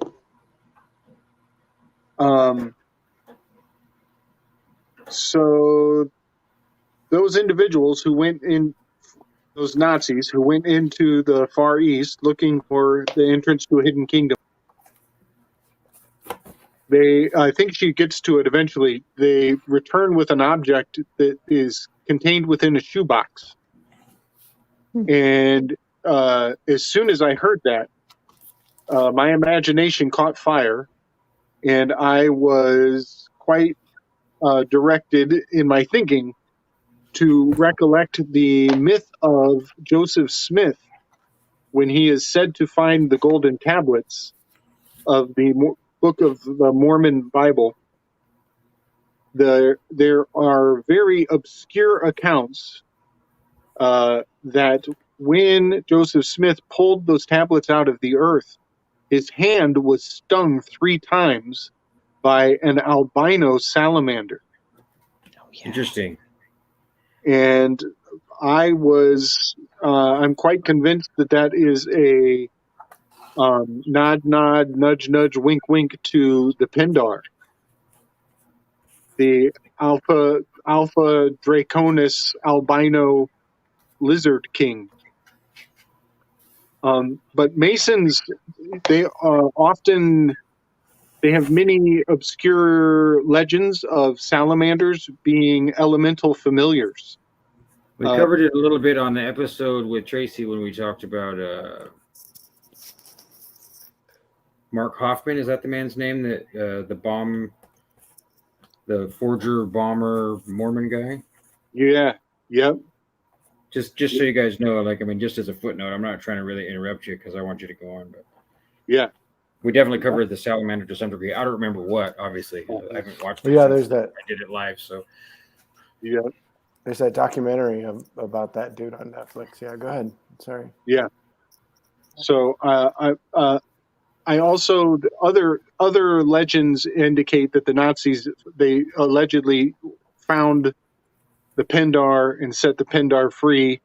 Everybody imagines Pindar to be like this, gigantic lizard being of immense proportions. But I actually imagine it to be a small spirit that could be contained inside of a shoebox. Like a Dybbuk? You got it. Yeah. So, to the alchemist, however, the black sun was the base matter waiting to be transformed. As Evola writes, in Hermetic tradition, Saturn, Kronos, is the deceased who must be resurrected. The royal art of the heroes consists in freeing lead from its leprosy, namely from its imperfections and darkness, transforming it into gold, thus actualizing the mystery of the stone. If we turn our attention now to the European myth of the Holy Grail, a pattern begins to emerge. The Fisher King rules over a hidden, dreamlike other world. Although it was, at one time, a paradisal garden of delight, full of prosperity, peace, and happiness, it has turned from a dream into a nightmare. The king was wounded in battle, in the thigh, or in more explicit versions of the tale, in the genitals. The wound festers and will not heal, but keeps the king in a state of halfway between life and death. All of the courtiers, too, are in a similar death-like state. Outside of the Grail castle, the crops are failing and all of the people are starving. This is connected in a metaphysical sense to the suffering of the king. The kingdom, now called the Wasteland, suffers by sympathy. The only thing that sustains the king and his court is the power of the Holy Grail, which is under his possession. From the Grail, they are able to obtain the sustenance that they need, as food regularly comes forth from it each day. The power of the Grail food also helps to alleviate the pain of the king's wound, although that pain gets worse whenever the planet Saturn is ascendant in the heavens. The job of the hero, Percival, in the Grail myth is to discover the secret of the Grail and somehow use it to either heal the wound or allow the king to finally die. This then heals the wasteland by sympathy, and it becomes a thriving, peaceful kingdom once again. The Fisher King clearly represents the castrated Saturn Kronos, sleeping in his tomb at the center of the earth, ruling over a hidden kingdom of non-existence, or existence in potentia. I believe this is the same thing represented by the land of Nod that Cain was banished to. Likewise, Osiris, who slept in his tomb in a mountain at the center of the earth, was never really alive in the earliest myths. His story begins with that of his wife and son seeking revenge for his death. The underworld was a fictional, bizarro zone of negation, a no man's land where the sun went to die each night. Osiris only truly existed when he was reborn as his son Horus. In the bas reliefs discussed by Falconelli in the mystery of the cathedrals, the alchemist's Anathor is represented by a castle, which he describes as the occult furnace with two flames, potential and actual. These perhaps can be viewed as the two opposing states of the alchemical matter, that of the black sun, the lead or negredo, or gold in potentia, and the golden sun, the philosopher's stone, the end matter of the work. But the philosopher's stone is hidden in the bowels of the earth, hidden within the black sun or the lead. It must be brought out by the universal solvent, just as Zeus brought his siblings and the Omphalos stone out from his father's gullet with the poison concoction he served him.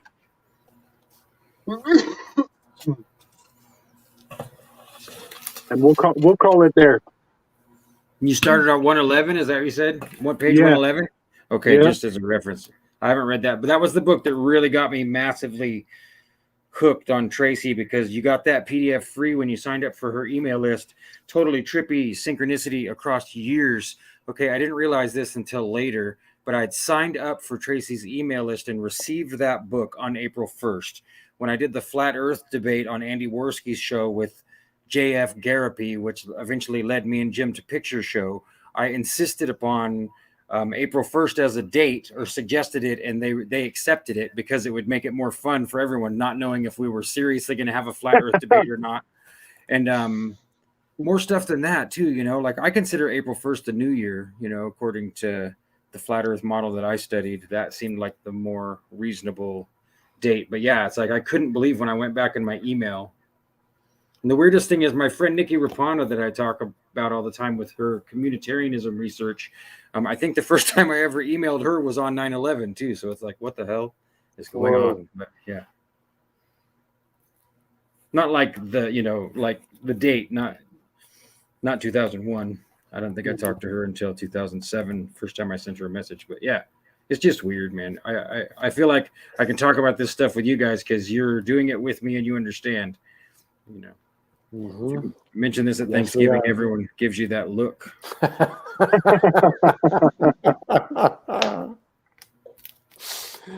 Yeah, I love talking. Speaking of things that'll make people give you that look, I was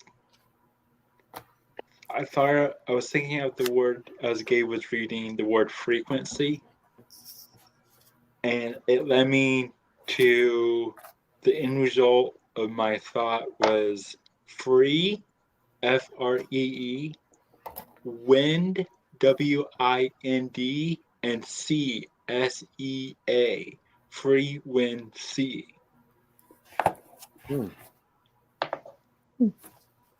Nice. Let's see. Somehow that seems to go with your radio show that you're starting, but my brain's not really giving me any specifics. But free wind, sea, and not frozen music. But did you call it free music? Free I music, call it not flow music. flow music, not frozen music. Free Yeah. wind, sea. I don't know. Well, because I like the. I want to talk about what Gabe just read a little bit. Came over Yeah, here. for sure. Yeah. Before I forget about it. What was the part about? There's a part about a wound in the thigh of the Fisher King. Is this Mercury having his legs removed as you go from Sagittarius, the thighs, to Capricorn, Saturn, the knees?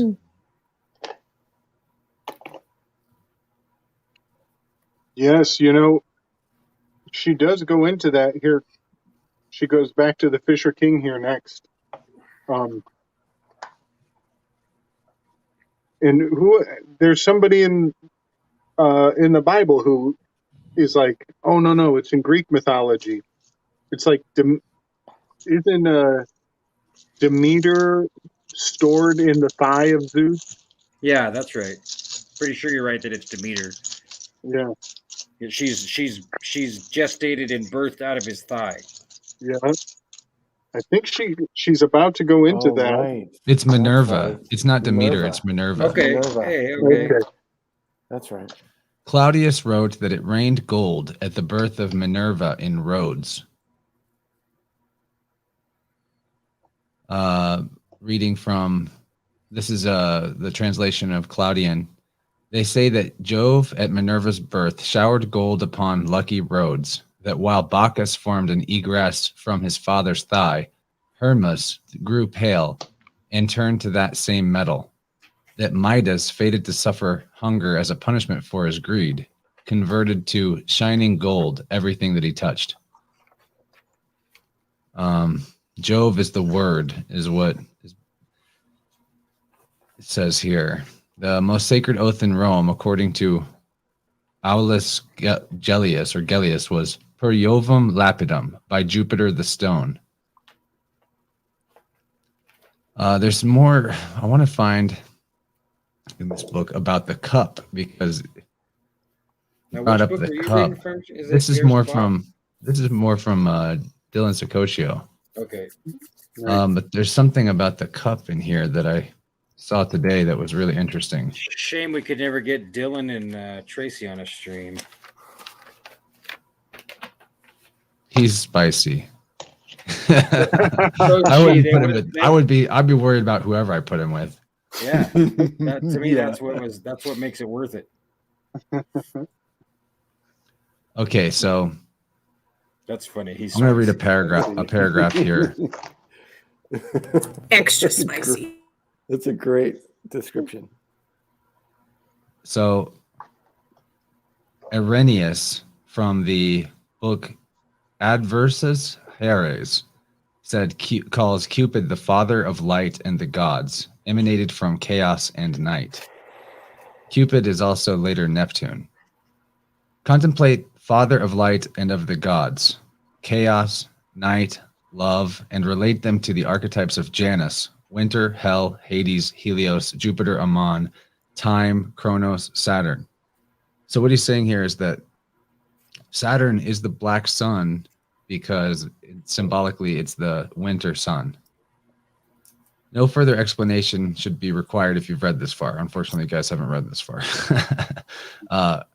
Now, in Hindu, Kamadeva is the Hindu god of love or desire, like Cupid.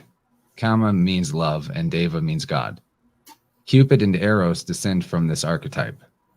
Zeus gave Psyche a cup of ambrosia, the food of the gods, which made her immortal.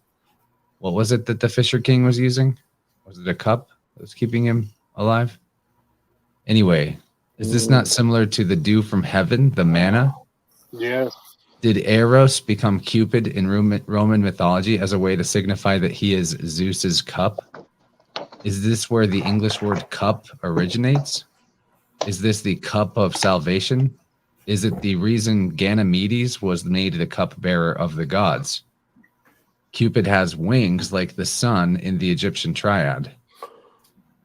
And there's a lot about the Egyptian god Neph in this chapter too. Oh, this is really good stuff. I'm going to back up a couple of paragraphs to read about Neph, Kneph. The priest class behind the cult will commit to perpetuating the idea of a globe Earth until there are no more victims left to believe their Baal shit, because their belief is that the globe is an emblem of God. That's really loud, Sean. That was me, sorry. Oops, oh, my bad. I just assume it's Sean when loud, crazy shit's happening. That's fair. That's not fair. Sorry, buddy. And it's not even the guy with the blowtorch.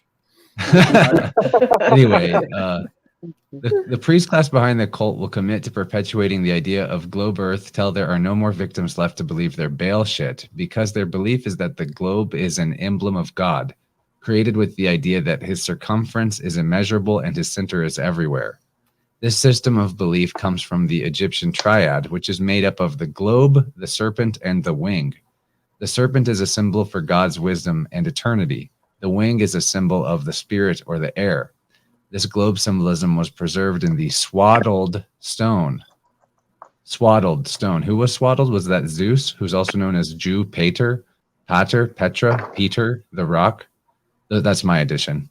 Swaddled stone. Also known as the globus cruciger, the cross-bearing orb, which is the wrapped globe representing the sin-bearer. And so it encodes the rock, the Lord, Peter, Pater, and Petra symbolism, along with Jesus, who is the chief cornerstone. Neph, Kneph, the eternal God, represented the principle of all existence, and he is depicted in multiple ways. And Dylan doesn't say it here, but Neph is depicted as the egg with wings, oftentimes, or with the serpent. That's still pretty loud, whoever that is. Those who look at depictions of Neph and remain unable to see the correspondence, and one of the symbols of Neph would be like the orb with two snakes coming out of it. Those who look at depictions of Neph and remain unable to see the correspondence to the Egyptian triad would be profane, which comes from the Latin words pro, meaning before, and phanum, or phanum, temple, profanus, which means outside the temple, not sacred. Those who are not members of the order would indeed struggle to encode the symbolism in Malachi chapter 4, verses 1 and 2, where it says, "For behold, the day cometh that shall burn as an oven, and all the proud, yea, and all that do wickedly, shall be stubble, And the day that cometh shall burn them up, saith the Lord of hosts, that it shall leave them neither root nor branch. But unto you that fear my name shall be the Son of Righteousness arise with healing in his wings. The Son, S-U-N, with healing in his wings. So a winged son. That's Neph, being talked about in the Bible. Amen Neph, A-M-U-N dash Neph, turns the potter's wheel in symbolism with his foot. He molds Osiris out of clay with his hands.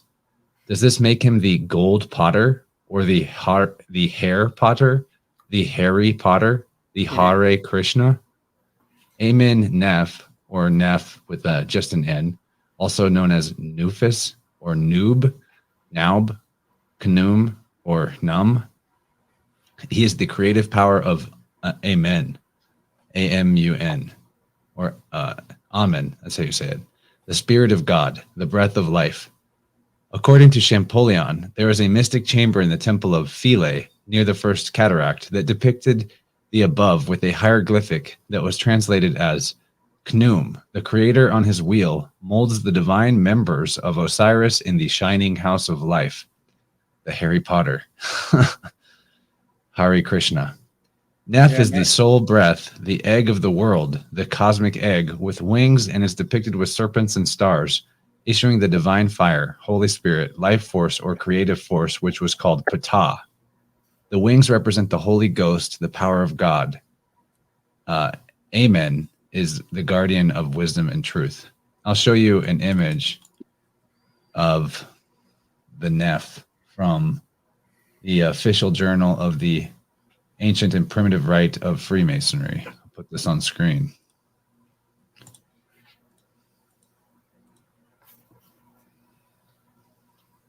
The Neph. It's from 1881. Wow.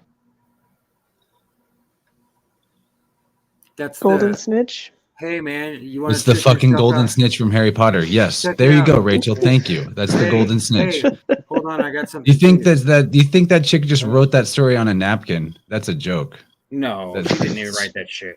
She No, might have I've been made some involved. but cool she- stuff on napkins, okay? Me too. there's too much. I mean, fuck. Chance, Either do me a that or favor. she's Do me a favor, man. Google the Boise, Idaho 2021 potato drop and put that image up on the screen. Or I could do it, I guess. My laptop's I'm working right in on front it. of me. I got you. Thank you. Sorry to ask you to do it, but you guys got to see it. It's just gonna. Is it like a video clip? No. I mean, there is a video clip, but you should be able to just find a picture of it. It came up as a video, but I'll look in the image search. That's probably a better idea. It just looks like a giant potato. Oh, this is 2022. It would have been That's this the year, cosmic joke. 2021. Oh, here It you go. is a giant potato.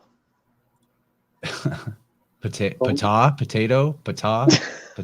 I mean, Potato, the writing's on the potato? wall. Potato. Wow. Seriously Cosmic though, we just potato. talked De la about terre. potato. They've been doing this for 9 years. We almost went this year. They drop a potato just like New York drops a ball. I love that New York City drops the ball every year. Is that beautiful or what? They They drop drop the the ball. I've actually did some looking into that this It's year. got wings on it. Wow. Is that I think crazy? I wonder if that's just synchromistic, like synchronicity, but I think it is. I think that's, see, the way I see it is that spirits are trying to affect all these things and they're successful oftentimes. And so it's not just that men have these wonderful hierarchies of super duper secret organization. I don't see and how men could effectiveness. do all of it. Well, they're All these involved. correlations I mean, are too much. Yeah, some men are definitely involved and definitely are making their effort, but it's the greater effect of in the invisible realm trying to have its influence here, in my opinion. You know, that's the way I see it. That's how you get potato with wings as part of the celebration of the new year, which actually isn't the new year at all. It's the deadest part of the year. Right. It's Janus. Well, Yeah. this is It's kind of the god new year. chaos. Like, So I've there was like stuff is like going off. Sorry, don't mean to cut you off. there was one little Like- paragraph in between what we looked at in this part, but I don't think it's that important actually. Really quick, since Sean brought up the New York Times Square time ball drop. That's what they call it. They call it a time ball. Okay. The first one was the first time ball drop that was recorded that the mainstream is letting us know about was in Greenwich in 1803 at a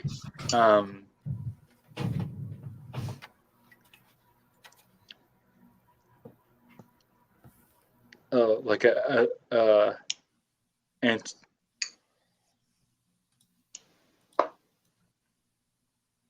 the word's slipping from my reason. Like a why can't I get what are you doing? Well, let Rachel say what she had to say, and then when it pops What? back in your head, let us know.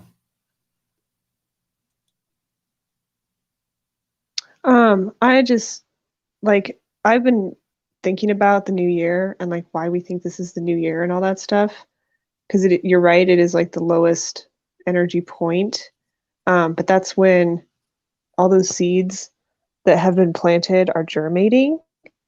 And I've had like visions of like this time of year, and even though it doesn't look like there's any life and it doesn't feel like there's any energy, there's already the exact words that I heard were the eggs are opening. So there are tons of microscopic things. There are all kinds of tiny entities, tiny plant life, tiny things that are already opening. Like I already feel it. Like I feel like we're already in February. It feels weird. But it's like, so maybe that's why in some areas this is very much a new year, because the earth is still coming back. Like it doesn't really leave. It doesn't really end. It doesn't, it's kind of a death is really funny like that. But so it's like, it is kind of new. Even though I don't know that I want to look at Janus to represent that. I wrote a post about that the other day. That's totally, somebody's choice. But, it makes sense nature-wise is all I'm getting at. Like I've already got tons of finches all over my like windowsills every morning. I'm like, they don't have a calendar, but they know it's time. Like they're on their own calendar. I noticed the owls hunkering, sleeping a lot. I wonder if they're going to nest soon. I'm really hoping so. Okay, I found it in my notes again. So the first time ball that they dropped, the earliest that's been recorded was in 1833 over an observatory. That's the word I was looking for. Observatory at Southeast London's Royal Observatory in Greenwich. And then in 1903, that's when they did the first one on Times Square. And I'm going to do a bit more research into it when I'm feeling up to it, because that's just something I'm doing for fun on the side. But I made the joke that I don't watch the time ball drop because I didn't want to be teabagged, because they teabag us once a year with a time ball. They teabag us every day. Maybe they teabag you guys, but I have never been teabagged. Speak for yourself. Other than when I played Halo online multiplayer, and that's digital, so it does not count. Uh-huh. We'll find out the truth on Judgment Day. Over here. How Right, about do you that think for a Judgment review? Day Remember is this one? like... See? It's those video right, games. is it a one-on-one review? Yeah, you're going to relive. Well, that's the way I imagine it's one-on-one with God, and everyone has to wait in line, and you get to see who's in front of you in line, and so you know it's going to take forever. Like you see me standing there at the door, and you're way back in your line, and you're just like, fuck this, man. And you got to hear every shitty song that But what that guy if- likes. Like fucking Neil Diamond over and over again because Yeah. this guy had a thing for Neil Diamond. I mean, they Oh might do my bands God, send me together. Like back I to could see Earth. Korn having to go in as a group. You know?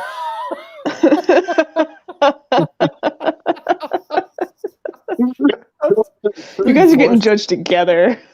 That's right. As a group. You are fucked, What if it's a group man. judgment? If one of you Like fails, with an you all audience? fail. Right, yeah. Like by jury. Yeah, it's just a room full of people judging you. That's funny. By jury, but it's all God, you know. they're Right. judging you by Instagram. Your Instagram So- post. A jury of your I one added true a peers. nose to him. I gave him a nose, a cartoony long nose, because I thought, well, if he's going after your ears and he doesn't have ears, I didn't give him ears. And that's why he's going after your ears, because he wants his own ears.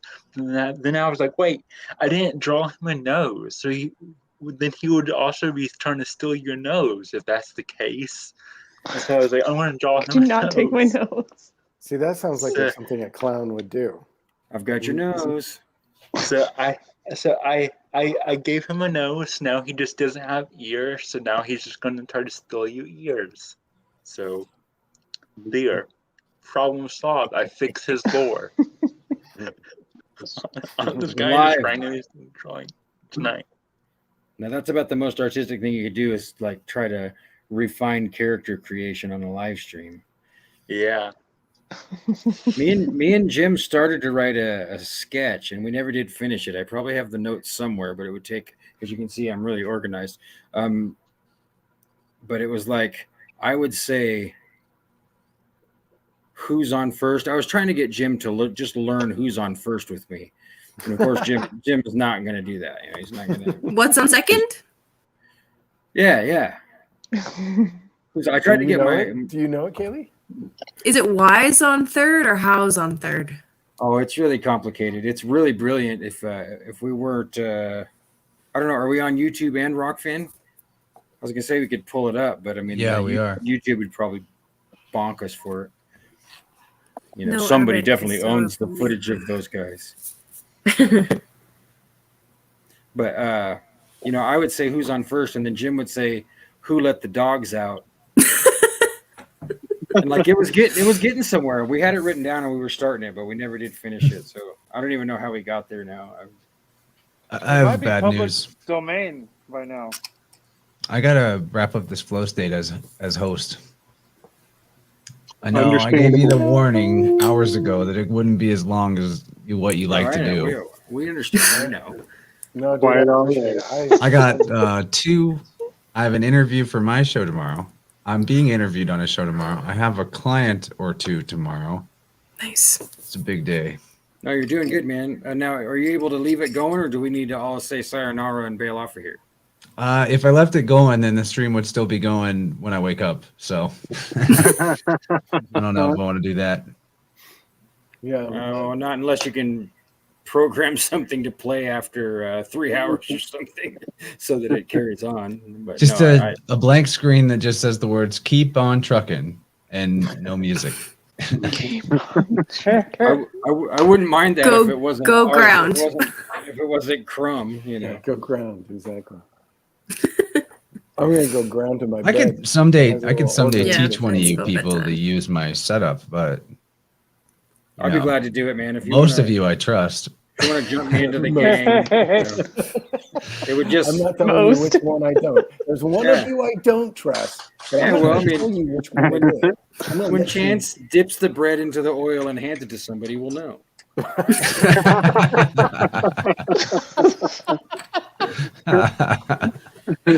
I gotta say, I agree with Lindsay. Commented this on the Rockfin. I don't know if she's still watching, but because it doesn't give you timestamps on Rockfin. But Sean, your outfit is dope as fuck. I quote Lindsay, but you look really fly. Oh, thank you. The I Nike, the I hat, painted the this hood. painted this hat myself. Now I'll tell you, the wonderful origin story into my life of this sweatshirt. One of the painters left it behind, and the lead contractor told me to just throw it away, and it already had paint all over it. And I'm like, wait not, waste not, want not. Why would I throw it away when I can just put it in my art studio and cover my clothes that I want to keep nice with it when I'm creating art? And you look super fly, fresh. And thank you. Yes, very. I feel hella fresh all the time. So I'm glad to confirm from the outside, especially from somebody as beautiful and wonderful as Lindsay. Yeah, it really kind of brings in that, gives it that kind of Russian mafia kind of feel. I like That's that. funny because the guy Russian- that left it here pretty much, he wasn't Russian, but he was an Eastern Suave. European guy. I get it. Yeah. They're Exactly. usually Pretty they're much the painters and the people putting in floors. Yeah. Those are the guys. Yep. They're good at it. They love that stuff. What are they Yeah. hiding in the floors? You don't want to know. That's the wrong question to ask.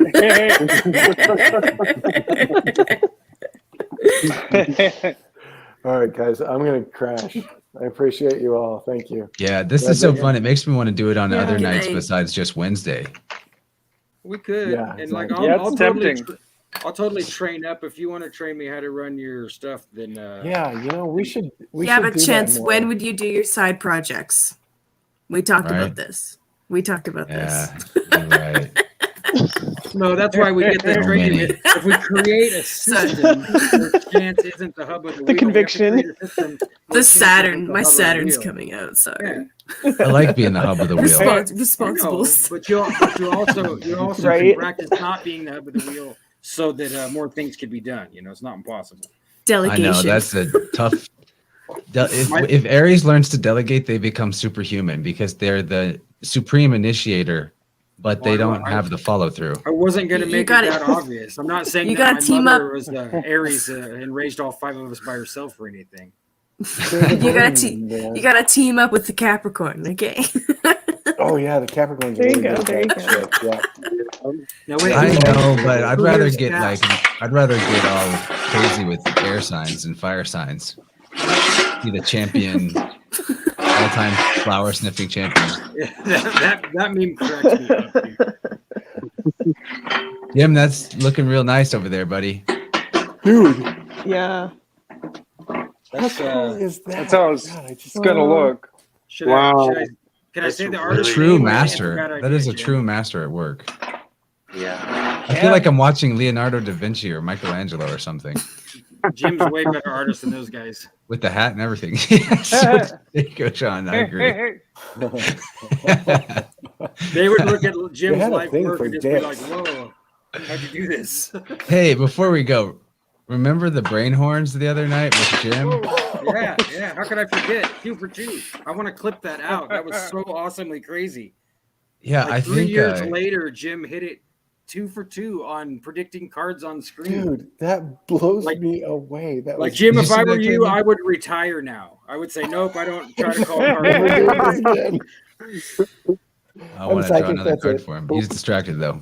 One of these She's days, I'm going to casually hit him again. psychic. Yeah. Don't be fooled by Jim's telling you, casual dude. demeanor. He is under the fucking gun right now. He's standing there that late at night welding that shit up. There's a whole bunch of those things around. I don't know if I want to say the artist name on stream or not, but those are beautiful. Coyote, isn't it a coyote, Jim? Yeah, I think that's what he Coyote. said. Yes. Yeah, it's a coyote. You can say her name, I guess. If you want. Mary Sheminko Hinckley, is that right? She's an amazing artist. She had us do something really insane. She had us mold a cardboard box to put next to the one of these is installed on the streets of Portland or someplace, and she sent us a cardboard box, and it was probably the hardest thing we've ever molded in a way. We actually sent it away to It was someone else. beautiful. And then he made a mold that was good, but it was kind of counterintuitive too because he laminated it together weird. But yeah, that was a trip. It was a trip. I didn't trying make to that pour mold wax. actually. No, I know we sent it off to dude, and then when we got it back, we were like, "Why did he?" Yeah. You know, inside baseball now, but why would you glue the mother mold to the actual mold? It's not It had a something. vacuum lock Yeah, it was a trip. when you try to take it apart. Really? Yeah, recreating that- a cardboard we put so much box in work into wax this box. is weird. And you could see every little detail of texture. Like the parts where the tape was, it was shiny on Yes. the wax, and then I want to see like on the screen. soft cardboard Gotta be texture. down there. They're beautiful. Good night, flow staters. Thank you so much, Jim. We appreciate you, brother. We appreciate you. Much Hey, love, thank you for everybody. doing You this, guys. Chance. Good night. Yeah, Good night. yeah. We'll figure it out so that you're not always on point, bro. Oh, I'm not usually. Like Jim is great at it. All right. Peace out. All right. Peace, everybody. Bye. Later, guys.